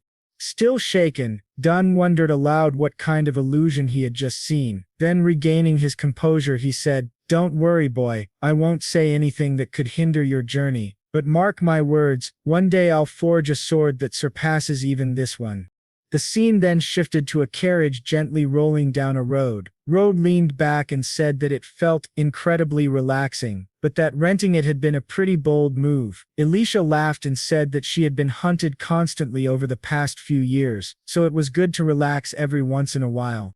Rud smiled and mentioned that soon Sylphid and Nomia would be guiding the carriage. Alicia teased that while she could probably find someone else to guide it, considering Rud's eating habits, things might not go very well. Rud then asked her what kind of city Ischia was. She explained that Ischia was the city of the Blue Sea, a lively place known for its fishing and trade. They had two reasons for going there. The first, she said, is to gain new abilities for you, Rud. The sunken temple, located near Ischia, is feared for its many monsters, all of which are completely different from the ones in Bologna. You'll be able to acquire many new skills there. The boss of that dungeon, the King of Scissors, possesses an incredibly powerful skill known as Iron Body. Rud asked if Iron Body was a stronger version of his hardening skill. Alicia replied that she remembered struggling greatly against that kind of toughness. Not even the attacks of high-ranking adventurers could penetrate that defense. The second reason, she continued, is to revive Del. That sunken dungeon is where Del was born, so we need to restore her as soon as possible. Besides, it'll make us stronger too. Rud asked if that spirit hadn't been devoured, but Alicia explained that spirits don't have physical forms. Even if they're damaged, they don't truly disappear. We'll restore her mana in the sunken dungeon and then recover her original power, she said. She added with a smile that Ischia was also famous for its delicious seafood. Then she asked, "By the way, when we left Bologna, did August give you something?" Rud pulled out a book and asked, "You mean this?" He asked what it was about, and Alicia told him it was a journal written by someone who had researched the practice of eating monsters, something that might prove very useful to him. Redout then remembered what Leonos had told him, that it was now his time to shine. He recalled the moments he had shared with that group of heroes before saying goodbye to them, the people he had admired so deeply. Alicia teased him, asking if he was planning to go on another adventure with Leonos and the others. Rud, flustered, asked what she was talking about. Laughing, she said, "You're being way too suspicious right now." Rud sighed and asked Alicia to give him a little time. The scene then shifted once again to a terrified person sitting on the grass. In front of them, a man was being held by the neck by a monstrous creature. The man, gasping for air, shouted desperately for her to run away as fast as she could. But when the woman, she looked back and saw more monsters behind her. Demonic boars. The scene then cuts back to the book Rud was holding, titled Notes of the Count. It read, "My research is forbidden, and I will record every method of cooking monsters here. Method for cooking a slime. Slimes are monsters commonly encountered by beginner adventurers, and can be subdued with relative ease. However, eating them is a completely different matter. Slimes contain a powerful acid within their bodies, so consuming them raw would dissolve your stomach and internal organs, potentially leading to death. Therefore, a process to neutralize the acid is necessary. Sauté the slime in a lye pot made from seaweed and leave it for 2 days until all the acid is neutralized. It can also be fried, but the oil splatters heavily and the meat shrinks significantly, causing a loss of flavor. The best way to prepare it is by stir-frying. Boil the slime in hot water until it changes color to a pinkish hue, but do not let it shrink. Then slice it into thin pieces. It is recommended to eat it with salad." Rud noted that the taste was slightly sweet, with a unique texture. When combined with the crispness of the salad, it creates an exceptional dining experience. Elysian remarked that Count Augusta's monster recipe book would be extremely useful to him. Rud replied that he could hardly believe such a record even existed, since eating monsters was considered taboo. Elysian commented that it was almost a miracle that this book had ended up in his hands. Then she had an idea. After completing their objectives in Ischia, why not visit this count? However, Rud said that wouldn't work and handed the book to Alicia. When she read it, her face turned pale in shock. She quickly closed the book and said it seemed that only Rude was capable of eating monsters. They continued their journey, and Alicia mentioned that once they crossed this forest they would reach Ischia. Rude was amazed by how incredible the forest looked.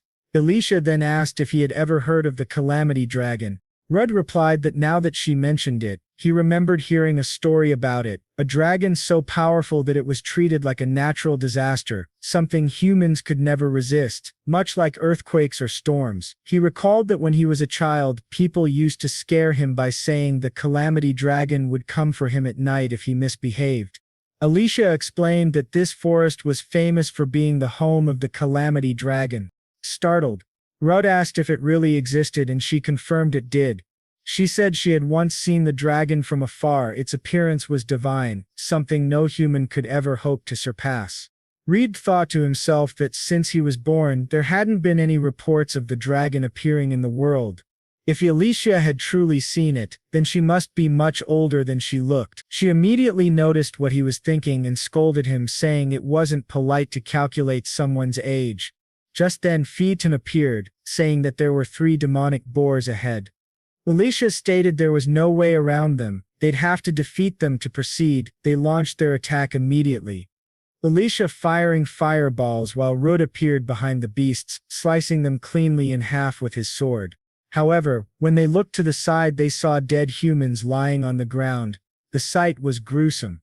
Ironically, it came from the same man who had just split 3 demonic boars as if it were the most normal thing in the world. Alicia commented that strange anomalies were occurring in the dungeons, and that Rudd was their natural predator. Now that the Calamity Dragon had disappeared, demonic boars were reproducing at an abnormal rate. Rudd said that leaving them like that would be dangerous, and since they happened to be passing through this area there was only one thing to do. They had to deal with the demonic boars as quickly as possible. Using his heat vision, Rudd located the herd around 40 to 50 in total. Alicia said their threat level was low, but they were clever and always moved in groups so they couldn't lower their guard. Their position was perfect to avoid a large-scale battle, and according to standard tactics they should reduce the numbers all at once. Rudd activated his paralyzing breath, attempting to freeze all the demonic boars simultaneously, but then he realized it hadn't worked. He remembered Leonos once saying that many monsters had resistance to specific status effects. The others quickly administered anti-paralysis herbs, allowing everyone to return to normal. Alicia then noticed that the boars were gaining temporary resistance as well. Laughing at Rudd's failed attempt, she teased him, saying his paralyzing breath didn't work. Annoyed, Rudd told her he got the point and to shut up. At that moment, all the demonic boars charged straight toward Rudd. He said he was going to turn them all into pork ribs. The battle began, and Alicia asked if she should wipe them out with her magic. However, Reed told her not to, since he wanted to test something. He then activated only his poisonous scales, saying that if he fought like that he might have an advantage. Ace immediately covered her nose, saying that if he got too close she would be affected as well. Rudder charged at the boars, shouting, "If paralysis didn't work, what do you say about poison?" He began cutting down the demonic boars, telling them they could all come at him at once. With each movement, the poisonous scales spread to the monsters within his range. He noticed that the scales' effect worked, but one of the monsters still alive attacked him from behind. Rudd quickly dodged the attack, but the boar then activated its command ability, rallying the others. Rudd realized he should have taken that one out first.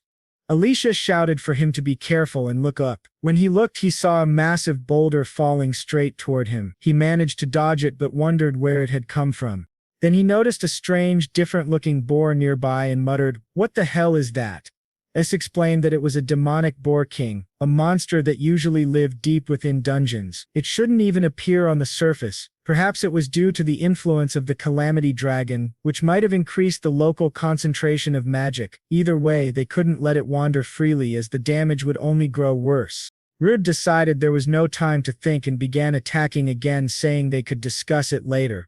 First, they needed to defeat the Boar King. He said he had no time to waste on the others, told them all to die quickly, and sliced through the remaining boars. The Boar King launched another boulder at Rudd, but with his instant movement, Rudd dodged it easily. He tried to strike the Boar King, but the creature blocked his attack. Suddenly all the other boars surrounded him. Rude smirked and said that when the leader was threatened, the minions gathered, which was perfect since he could take them all down at once.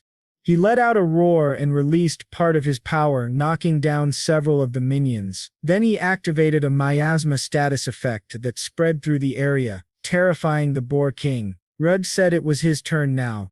At that moment, he remembered Leonais's teachings, to feel the sensation of wrapping his body with mana. Following that advice, he managed to block the Boar King's powerful attack with just one hand. Rudd thanked Leonais for the lesson, then sliced the Boar King in half effortlessly, saying that Leonais had made him much stronger.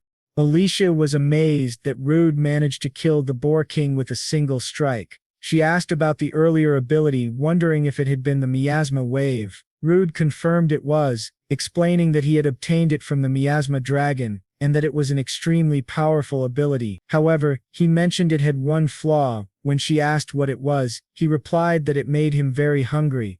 The scene then shifted. Rude had already prepared another monster dish. Elisa commented that once again he had made something incredibly delicious. Rude said he used the notes from the Count's book to season and prepare the meat, and he couldn't wait to taste it. Suddenly someone appeared, saying it smelled amazing. Rude was shocked. It was the same adventurer girl from before.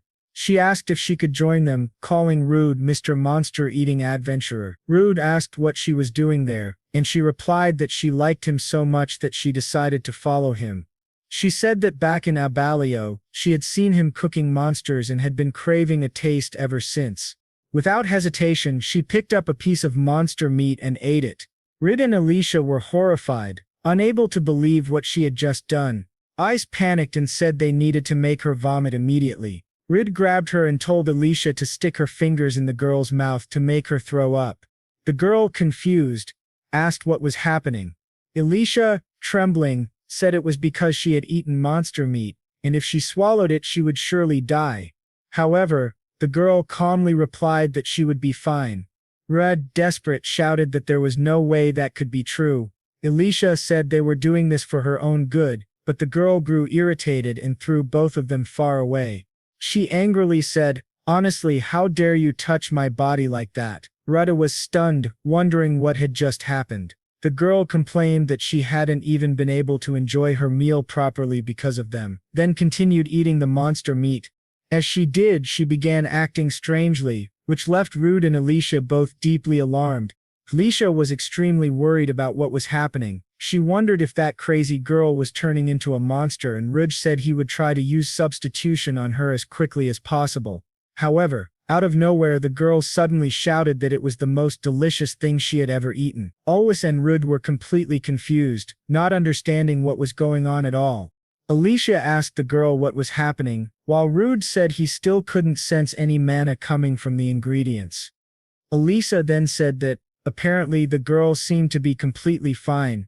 Hearing that, Alicia started to get a craving to eat some too, but the girl told her that, even if it wasn't selfish of her, she couldn't eat monsters, and asked Rude if he knew what happened when humans ate monster meat. Alicia then asked why she was eating it, and the girl replied, "I said humans can't eat monsters, but for a monster like me, it's perfectly normal." Rudd was shocked and asked, "What do you mean a monster?" The girl nodded and said, "Yes, I'm not human." Rudd immediately activated his analysis ability to check her identity.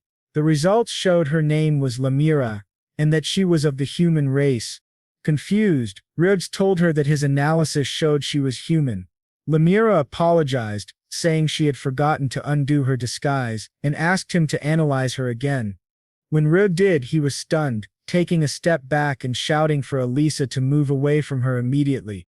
A frightened Elisa asked what was wrong, and Rudd said, trembling, "That thing is the Calamity Dragon." The system revealed her true identity, Lamira, the Calamity Dragon, race monster.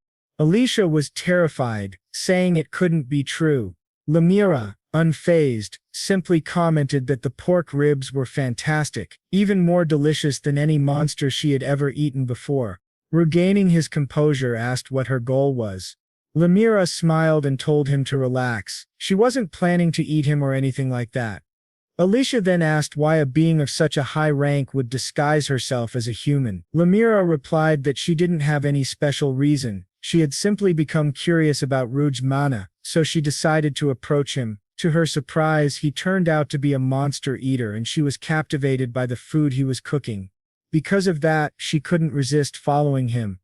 Rudd and Alicia were both speechless. Lemira then mentioned that there was a den of demonic boars nearby and that once she left the forest, they started overbreeding, something she found rather disgusting. Still, she kept praising the flavor of the meat, saying it was especially tasty and probably from a demonic boar. She explained that the higher a monster's level, the denser its magic and the better its flavor. Rudd thought she was basically a monster gourmet. Lemira then suggested that they should hunt the boss of the demonic boar den so Rudd could prepare another fine monster dish. Seeing no other option, Rudd agreed. Alicia, however, couldn't stop thinking about how Lemira had eaten all that monster meat so easily. Lemira smiled and said it was settled. They just needed to wait for her a bit, but Alicia asked Lemira to take them with her, saying that even though Lemira didn't seem to be lying, she wanted to watch her fight, since they needed to get stronger quickly. Lemira laughed, finding that interesting, and agreed to let them come along. On the way, Reed mentioned that she seemed more relaxed now. Lemira replied that since she had already revealed her true identity, there was no point in pretending anymore. She told them they were almost there. They soon arrived before a large door, and Lemira said she wanted to show them something, the reason she was called the Calamity Dragon. Rudd asked what she meant, and Alicia, looking around, said she had never seen this dungeon before and doubted even the guild knew about it. Lemira said the source of the stench in her territory seemed to be coming from there, but she didn't want to use too much mana yet. When she opened the door, they saw what looked like a treasure vault filled with monster ingredients. Alicia noted that the number of monsters inside seemed normal, and Rude offered to help Lemira, but she smiled and said there was no need. She told Reed that he would cook later to help her restore the mana she would use there. At that moment, Lemira transformed into a half-dragon, and just her presence was enough to make the demonic boars collapse in fear. Lemira said that since she had enjoyed such a delicious meal today, she would make an exception, then activated her destructive breath ability. The attack was so powerful that it obliterated everything within the dungeon, annihilating everything in its path. Both Alicia and Rudd were left speechless, unable to believe the sheer destructive power she possessed. Lemira then said with a smirk that it had been a long time since she had released such a devastating blast. She then told Rude that it was time for them to prepare some demonic boar king ribs. Rudd asked her to wait a moment since, even if he wanted to cook, she had completely turned the creature's body into ashes. Lemira grew visibly frustrated, saying it had been a long time since she had lost control like that. Suddenly, however, she caught a scent and told them to cheer up. The boss was still alive and located on the floor below. She urged them to move quickly. As they descended, they found a massive door in front of them. Lemira said it looked like the entrance to the boss chamber. Without hesitation, she kicked the door open, and they came face to face with the demonic boar emperor. Lemira remarked that it was a beautiful piece of ingredient material. She added that to preserve the quality of the ingredient, she would take it easy this time. She explained that Rhodes' mana control was still quite amateurish and told him to pay close attention. This was how one properly infused mana in combat. The demonic boar emperor charged toward her, and Rude shouted for her to be careful, but Lemira swiftly landed a powerful punch right to the boar's face, stunning Rude with her strength. She said that one more hit should finish the job and then kicked the creature in the stomach, sending it flying across the chamber. Rude and Alicia were amazed by her sheer power, and Lemira told Rude that it was time to prepare their meal. The scene then shifted. Rude had cooked demonic boar emperor steaks and ribs. Lemira was already excited, saying she had been looking forward to this moment for a long time. When she tasted the food, she said it was absolutely delicious. She could feel the mana returning to her body, and her absorption efficiency was even better than when eating the meat raw. Rudd asked if it was really that good, and Lemira replied that an amateur like him wouldn't understand yet. He still had a lot of training to do before he could truly grasp what she meant. Alicia looked frustrated, since she was the only one who couldn't eat monster meat. Then Lemira asked Rude why he didn't join her. Alicia, alarmed, asked what she meant by that. Lemira said that if Rude became her personal chef, she would teach him how to control his mana properly. Rude admitted that it was a tempting offer, but it was all too sudden for him to decide. Lyra then mentioned that she could smell the wise dragon's scent coming from his backpack. She said he was so afraid of the side effects that he hadn't even eaten it yet, and that it was a waste not to consume such an incredible species. Rude was surprised that she had noticed, and Lyra asked if he remembered what happened to his body during that battle. Rude nodded and said that to recover mana, he had eaten the wise dragon's egg and felt an overwhelming surge of energy coursing through his body, so intense that for a moment he had stopped feeling like himself. Lumira confirmed that was exactly the issue. His body had failed to completely adapt to that overwhelming mana. She also noted that it was strange because with his status nullification ability, such a thing should have been impossible. She then suggested that he try cooking and eating that dragon meat again. If he lost control, she would be able to suppress him. Whether or not he could absorb the full power would depend entirely on him. Rhoda hesitated, wondering if he should take such a risk, but before he could even think it through, he had already grilled the wise dragon meat. Lemira commented that it looked delicious. Ruth agreed, but asked if she was sure it was edible, and how they could know it wouldn't turn out like last time. Lemira told him to just relax. She explained that mana, like magic for humans, was something rooted in a monster's body. When a human absorbed mana, their body rejected it because it wasn't designed for that, which was when either mutation or death occurred. However, Lemira revealed that Rud's ability suppressed both outcomes. To be precise, she had modified his body, nullifying only the mutations that would cause him to lose his humanity, while allowing beneficial mutations that helped him adapt to mana. She told him that his body was still evolving, and in its current state, it still wasn't fully capable of absorbing all that power. Lemira then asked if he had felt something similar the first time he ate monster meat. Red replied that yes, the first time he had eaten it, he had completely lost his sanity. Alicia said that Rode simply couldn't handle such an overwhelming amount of mana yet. If he kept leveling up, eating more monsters and raising his stats, he might eventually be able to adapt completely, though there was no telling when that would happen. Lyra nodded and said there was another way. Since his body couldn't handle it yet, he could compensate with technique. She explained that this technique was similar to the mana manipulation he had learned, and maybe he already had the foundation for it.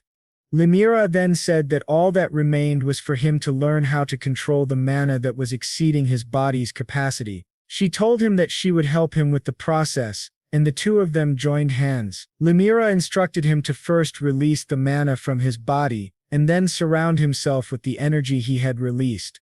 Rid said that the power was incredible and completely different from before, but at that moment his body couldn't handle it. He let go of Lemira's hand and she told him to always remember that feeling running through his body. This meal would serve as good training for him as well.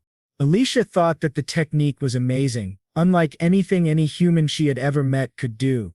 Lemira then told everyone to stop talking because she wanted to eat. Disappointed, Alicia asked if she was going to eat too, and Lemira replied that of course she was. That was exactly why she was there. Rudd was still a little uneasy, but he said he would eat as well. The two then began eating the wise dragon's meat. Lemira said that it was very good. It was funny, considering that she was of the dragon race but was also eating a dragon, but oh well, that could be ignored. Lemira commented that, as expected from a true dragon, even though it was only a newborn, the quality of its mana was extremely strong and rare. She wondered if Rude would be able to withstand it.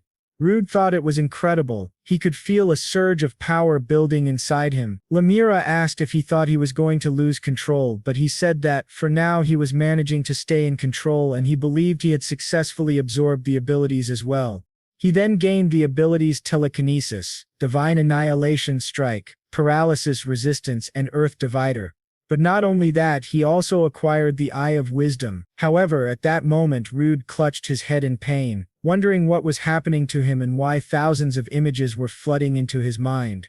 He questioned whether he was hallucinating, but that couldn't be the case. His status nullification would have activated if it were. He tried to understand what those images were, but then the wise dragon appeared, saying that Rude was a filthy human and that he would not allow a human to use his eye. The dragon shattered the Eye of Wisdom, causing Rude to lose that ability. Alicia asked if he was okay, and Rude said yes, but it seemed that he had failed to acquire one of the abilities.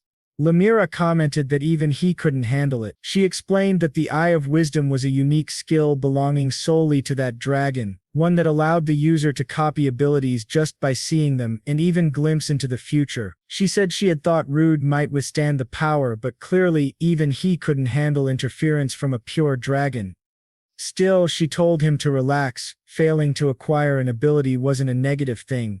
Rudd complained that she could have at least warned him beforehand, but Lemira brushed it off, saying that what really mattered now was whether he had decided to join her. She said that if he agreed to let her join his team, she would teach him how to control his mana properly. Before answering, Rude was still confused by the visions he had seen earlier. He was trying to figure out whether they were memories of the past or glimpses of the future. It was then revealed that even if one's body perished, wisdom accumulated in the soul, and that this wisdom held the power to even reveal the future.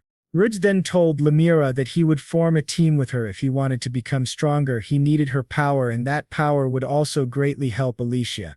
Alicia agreed, saying that to achieve their goals, this was the right choice. She supported Rude's decision. Lemira, delighted, said it was settled, and the two of them clasped hands. However, Alicia warned Lemira that she wouldn't forgive her if she did anything suspicious. Lemira laughed and asked why elves were always so distrustful. Back on the road, Alyssa said she could already see their destination ahead, and Rude was impressed by the view. Finally, they arrived at the port city of Ischia. Rude said it was his first time there and noticed that the city was bustling and prosperous. Alyssa explained that since it was located near the sea, trade there was booming, making it a lively place. Rudd suggested they go straight to the guild to take on the submerged dungeon mission, but Alicia advised against it. She explained that foreign adventurers had to start with simple missions first to earn the guild's recognition. Besides, with their current strength, it would be difficult to conquer the submerged dungeon. The scene then shifted to the Adventurers Guild of Ischia City. Alicia pointed out that the quests there were beginner level and that one of them looked like the perfect starting mission for Rude. At that moment, two guys then showed up, asking if they were newcomers. They said it looked like a low-level weak group. They glanced at Lemira and asked who that little girl was, saying that going on an adventure wasn't child's play. They mocked her, saying that if she came to play, she should just go back home. It would be much safer for her to play with her mommy and daddy. At that moment, another man stepped in and told them to stop. He apologized on behalf of his teammates, saying they were always rude. The rude men then called this blonde guy Alan and sarcastically asked who said he was their leader. Alan replied that if they intended to tarnish the name of the White Wave Blades, he'd have to deal with them himself. One of the men pulled out a knife, asking Alan if he wanted to try his luck, but another teammate stopped him, saying he was causing a scene in front of everyone and that their boss wouldn't be happy about it. The first man scoffed, calling him a buzzkill, and said they'd leave, but not before sneering that weaklings like him were only good for monster bait. Lemira then asked Rude if she could roast them and eat them, but Rude told her to relax. Alan bowed deeply, apologizing once again on their behalf, saying they were really difficult people to deal with. Rude told him it was fine. There were rude adventurers everywhere in the world. Alan asked if they were new in town, and Rude said yes, since they had just arrived. Alan introduced himself as a member of the White Wave Blades and welcomed them to the city of Ischia. Rude introduced himself as well. Alan then noticed the paper in Alicia's hand, and was surprised to see it was a quest for Blue Shark subjugation. Alicia confirmed it, explaining that since they had just arrived in the city, they thought it would be a good place to start. Alan nodded and said he understood. The quest wasn't particularly difficult, but since it was located in the ocean, they'd need a boat. Alicia agreed and asked if they should rent one. Alan offered to lend them his boat instead, saying it was the least he could do to make up for his teammates' rudeness. He even offered to accompany them, explaining that sea missions could be tricky if they weren't used to them. However, Lemira declined, saying they didn't need help. Alan said that was fine. He only wanted to apologize for his group's behavior. He added that it was important to form parties with people you could truly trust to guard your back. Then he said he'd prepare the boat at the port and wished them safe travels, hoping the ocean spirits would bless their journey in return. And honestly, this guy was giving off serious Bayern Group vibes, you know, that group from the start of the story that betrayed the protagonist. But anyway, let's move on.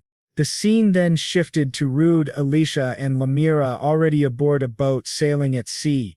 Alicia commented that they were lucky to get a boat so easily, while Rude said that Alan had been really kind to them. Lemira, however, wasn't pleased at all, saying the boat was cheap and mediocre. Annoyed, Alicia told her to stop complaining and said they should already be nearing the hunting grounds. Then Alicia asked Rude if she could talk to him for a moment. She activated her blessing of the water spirit of Erndel, but when she tried to cast it on Rude, she realized it hadn't worked, just as she expected. Rude's status nullification prevented the effect.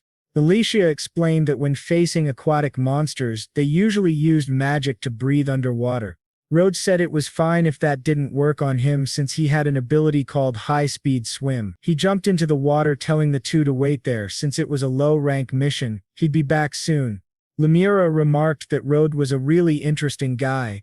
Underwater, Rude swam deeper with a rope tied around his waist. He quickly located the blue shark of the earth, whose abilities were water bullet, current surge, amphibious, and pressure resistance. Rude wondered how he should cook shark. Should he make sashimi or fry it? Then he decided, saying he'd prepare it à la manière. The sharks detected Rude and rushed toward him. Meanwhile, above the surface, Lemira wondered if Rude would be all right, though she noted that the monster didn't seem too dangerous. Alicia explained that if something went wrong, Rude would send a signal through the rope and they'd just have to pull him back up, but she was sure this mission would be easy for him. At that moment, Lemira noticed something floating in the water and was shocked. She couldn't believe what she was seeing. It was a water horse, an incredibly rare creature. She realized that it had already spotted them, and that its ability to swim through water so gracefully could be very useful. Alicia agreed, saying they needed to capture it as quickly as possible. At that point, the water horse, he ended up launching a powerful water spell in their direction.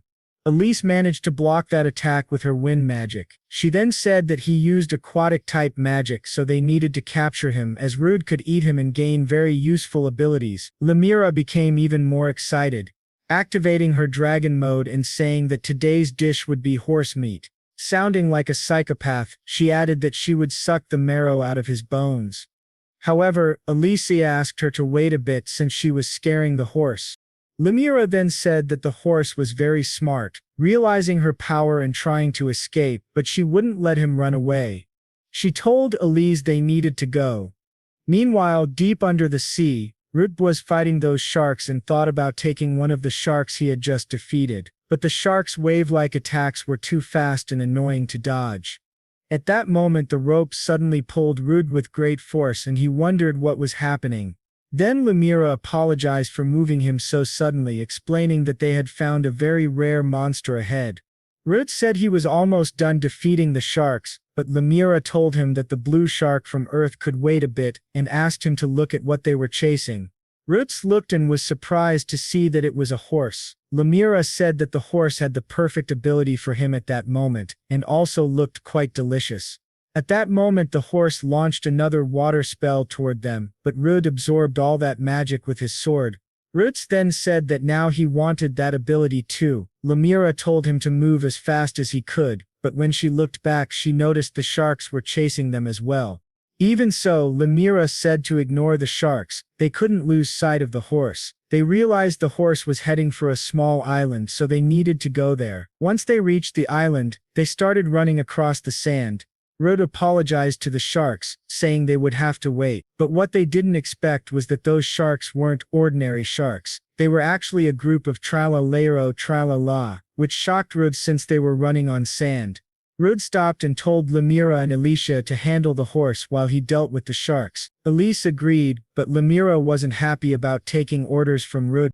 Rude said that the sharks had quite an interesting ability. He activated his mana circulation, coating his body with it. One of the sharks jumped up and bit Rude's arm, but since he had already activated his iron body, he easily finished off the shark on land. He thought to himself that he was starting to get the hang of using mana and that his abilities were becoming stronger. The remaining shark tried to escape, but Rude said he wouldn't let it get away. He then used an ability called Airblade, which was strong enough to slice the shark in half. The scene then shifted to Elise and Lemira, who were completely lost since the monster had vanished. Lemira said that it couldn't run from her. She heard it moving in the forest and said it was there, but to their surprise, there was more than one. Lemira realized the situation had become troublesome. Elise said that they were approaching and suddenly all the horses started attacking at once. Elise quickly activated Normia, creating a platform that lifted them high into the air. Lemira praised her for doing a great job and said that now she could handle them all at once. Lemira then launched several stone projectiles at the horses, and they all disintegrated into drops of water. They realized that all those horses were fake. Lemira angrily said that trying to fool her was reckless. She detected the real horse again and charged at it. The horse tried to run, but the psychopathic Lemira was already beside it. She prepared a punch saying it was too slow and landed such a powerful blow that it could be seen even from the beach. Soon after, Rude arrived carrying a shark's body and asked if everything went well. They replied yes. Lemira then said that it was finally time for the meal. Rude prepared some shark meat and made an aquatic stew with horse meat. As they began eating, they commented that the horse meat tasted very good. Rude said that at first, he thought about making horse sashimi, but it wouldn't taste as good raw. He noticed that the properties really changed when cooked. Alicia said she was starting to get hungry and asked Rude if he had acquired a new ability. He replied that he had indeed gained several abilities, such as walking on water, aquatic magic principles, tidal current, and water-land adaptation. He then stood up to test his new powers and activated his water-land adaptation ability. However, at that moment, nothing happened, and Rude said that he had failed, but Alicia told him to wait and look closely. That's when he noticed that gills had grown on his cheeks. Not only that, but his hands had also adapted to the sea. Excited, he started running and said he was going to swim for a while. Alicia then asked if Rude wouldn't turn into a monster that way, but Lemira said he would be fine since he wasn't exactly human. Meanwhile, Rude was swimming peacefully, saying that it was amazing because he could finally breathe underwater. He mentioned that he could also move easily there. At that moment, a giant whale appeared before him. He was amazed, saying that he was born inland and never imagined he would one day swim in the sea and have companions to travel with. Perhaps that was what happiness truly was. The scene then shifted, showing Alan being impressed that they had not only defeated the shark but also the aquatic horse. Reed thanked him, and Alicia invited Alan to share a meal with them as a thank you for lending them the boat. Alan said it was no big deal and that there was no need for that, but Elise insisted and begged him to accept, saying she wanted to visit a place with good drinks. Alan smiled and said it would be his pleasure to join them. The scene changed again, showing them inside a bar. Alicia commented that the place was very pleasant, and there they met Glenn and his friend. Glenn said they were acting as if nothing had happened, while the food was already being served at Rude and his friend's table. Elise was very excited, saying that everything looked delicious. However, Lemira didn't seem too pleased. Alan explained that the city prospered through fishing, so fresh seafood was the town's pride. Elise commented that everything there tasted wonderful.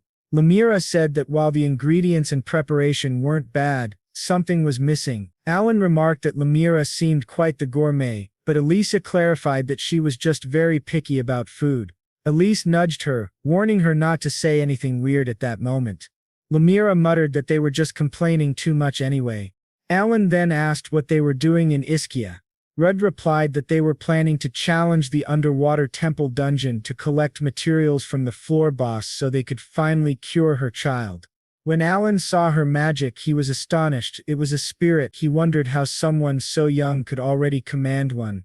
But Lemira interrupted, saying she wasn't young at all and had lived 3 times longer than anyone at that table.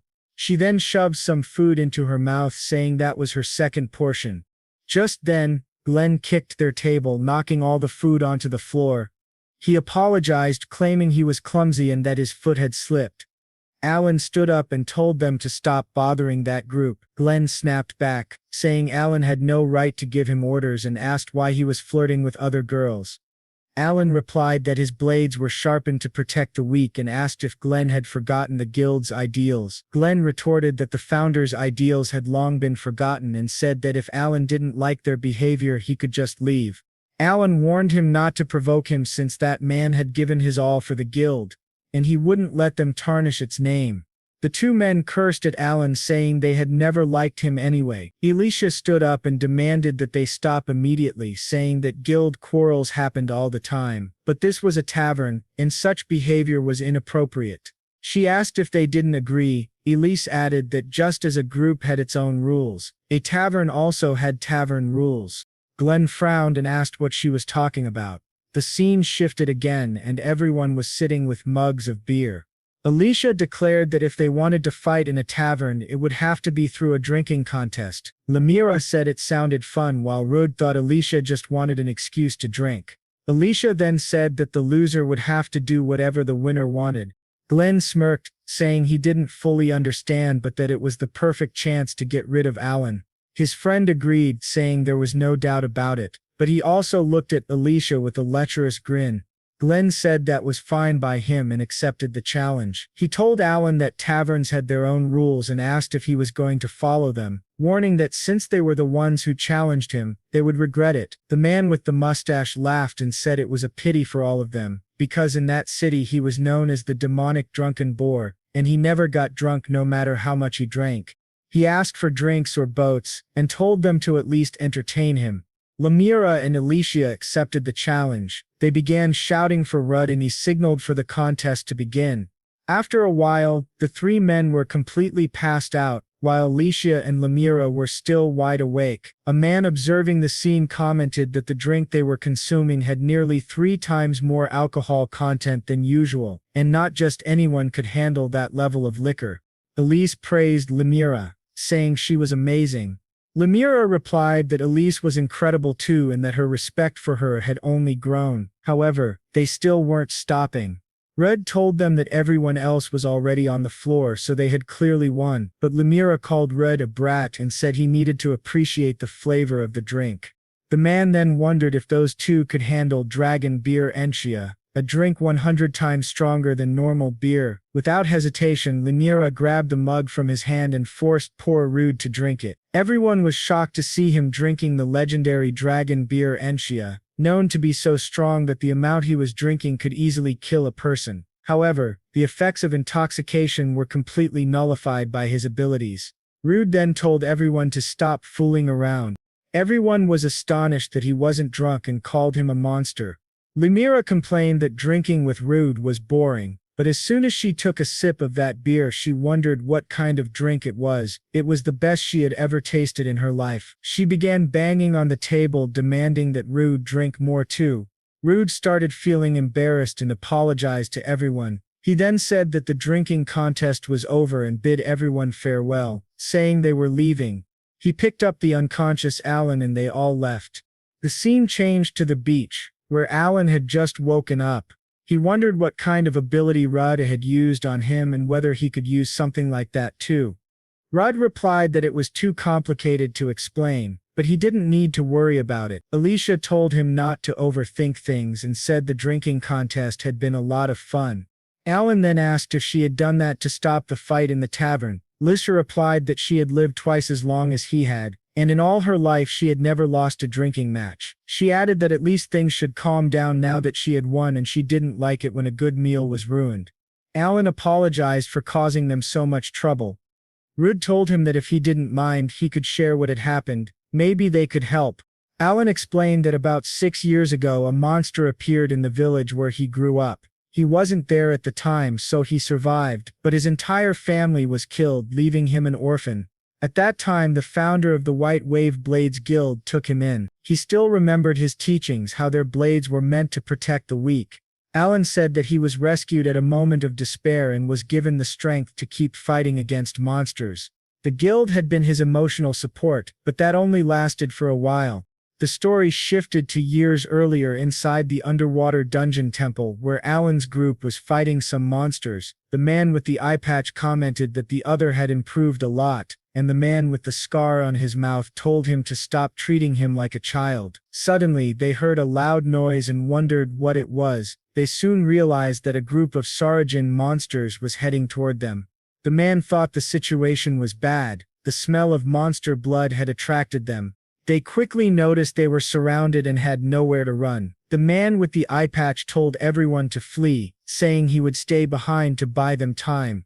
Alan shouted that he wouldn't allow that, but the man told him to shut up and said he would definitely come back alive. Glenn then told Alan to stop talking and just run, while the mustached man dragged Alan away, telling him not to look back and to swim with all his strength to escape. Alan said that man never returned, and their guild eventually fell under the control of the rising young leader Glenn. Without the guidance of the original founder, everyone started doing whatever they wanted. The original members became disillusioned and left. Alicia commented that when a leader changes, the entire organization changes too. You either accept the new rules or you leave. Those are the only two options. Alan said that might be true for some, but at that moment he only wanted to protect his group, and that's why he was still in the guild. He said that deep down those people were still good at heart. Alan then admitted that he might have drunk too much that night. He was talking too much and ended up apologizing to Rude's group. Alan then said that there wasn't much left to say, but he would give them one piece of advice: that they should not challenge the underwater dungeon. He explained that the underwater temple dungeon was actually the fortress of the White Wave Blade Guild. Alicia said that for a single group to monopolize an entire dungeon was unacceptable. Alan continued, saying that in the city they behaved themselves because of the public's eyes, but inside the dungeon they revealed their fangs without mercy. And as pathetic as it was, he admitted he couldn't do anything about it. Rudd thanked him for the warning but said they had their own goals, and their true objective was to become stronger. However, someone was secretly watching them. The scene then shifted to a man punching Glenn in the face, asking if he was some kind of idiot. The man demanded to know how Glenn could let those outsiders act so freely. Glenn apologized, promising it wouldn't happen again. They were already heading toward the underwater temple dungeon. The man said that he would never allow nameless outsiders to disrespect their guild. Glenn replied that they would take care of them themselves, but the man said no. He would go too since he had recently obtained something very powerful. He swore to make them all regret ever shaming them. The scene then changed to the entrance of the underwater temple. Alicia said that they had finally arrived. Rode asked if she had been there before and she replied yes, but it had been a long time, so the dungeon inside had probably changed a lot. She warned them not to let their guard down for even a moment. Rode asked if the guild had been active there the first time she came. Alicia said that now that he mentioned it, she vaguely remembered something like that. Lemira, teasing her, said that was to be expected from an S-rank group. She couldn't even remember that detail. At that moment the guild appeared. The man leading them asked why they were speaking so freely in that place. He reminded them that this was White Wave Blade territory, and they couldn't do whatever they pleased there. Elise replied that they had already registered with the guild, so there was no reason to reprimand them. The man sneered and said that they made the rules there and that the group clearly needed a painful lesson to understand that. Rudvid noticed that Alan had scars on his face. Rudvid said, "Blades do not break as long as they are meant to protect the weak." The man scoffed and asked what nonsense he was talking about. Rudd replied, "If the founder saw what you've become today, he would be deeply disappointed." The man called Rudd a bastard and ordered everyone to attack him.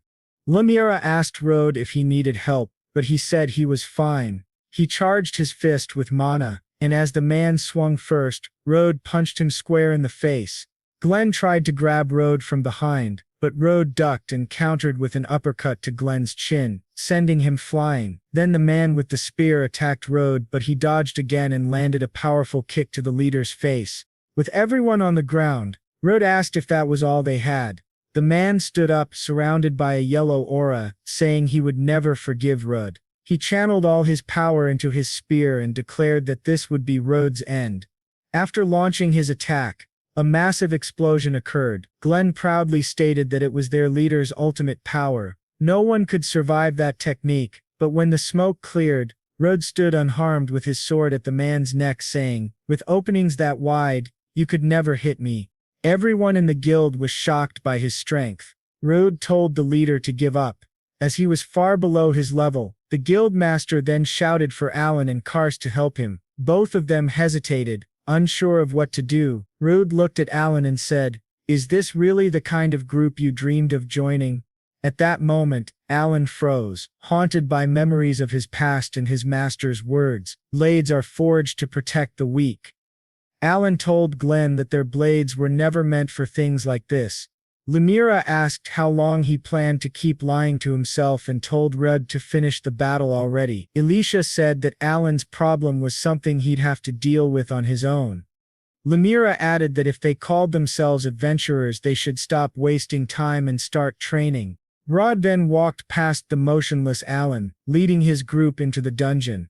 The guild members yelled after them, saying they would pay for what they had done.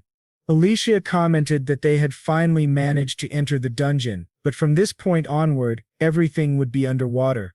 He then activated his water spirit's blessing ability. The blessing allowed them to function normally underwater, breathing and moving as if they were on land. Rod then activated his aquatic adaptation, saying that he was joining the mission as well while wondering what kind of monsters they would encounter next.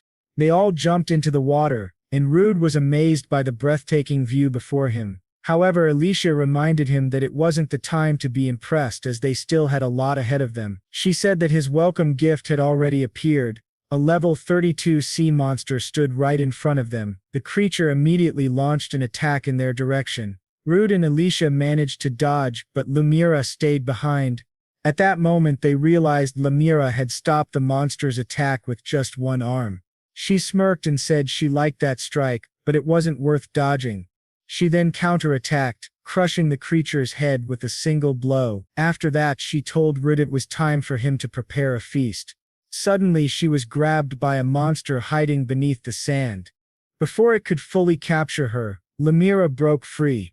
She said that the sneaky creature had been camouflaged in the ground and she hadn't even noticed it until it was too late.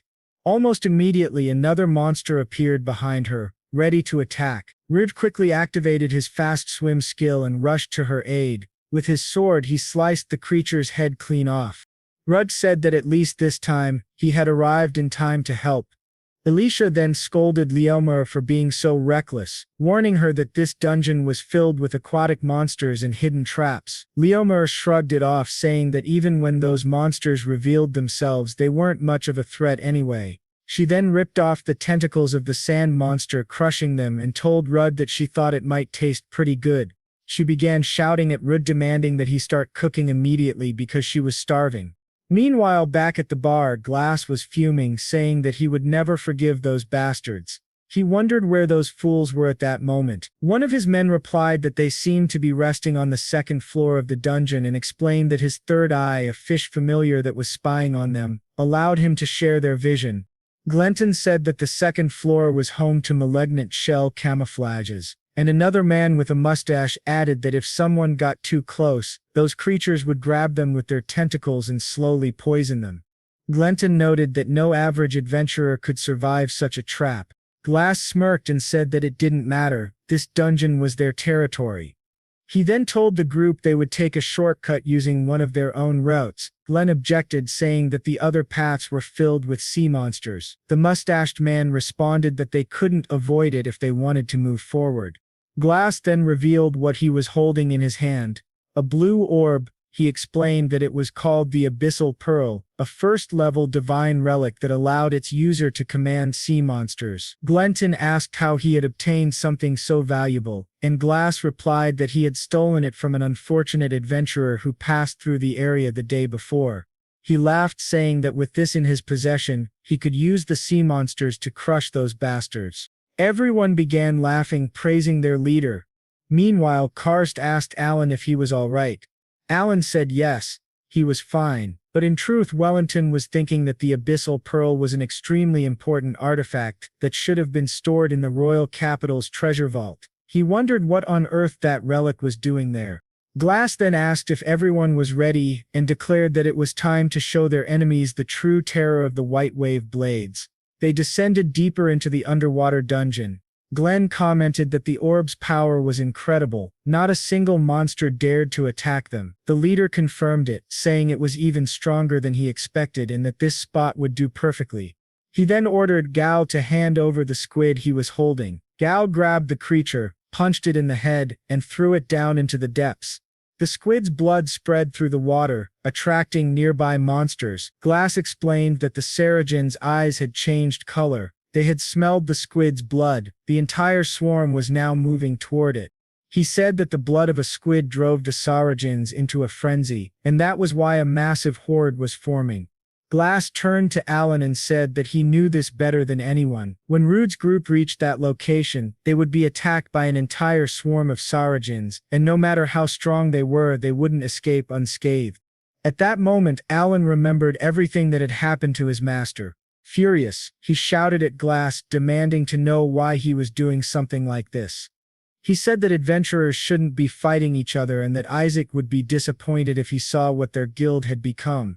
Glass grabbed Alan by the neck, telling him to never say that name again, not to even dare mention it in front of him.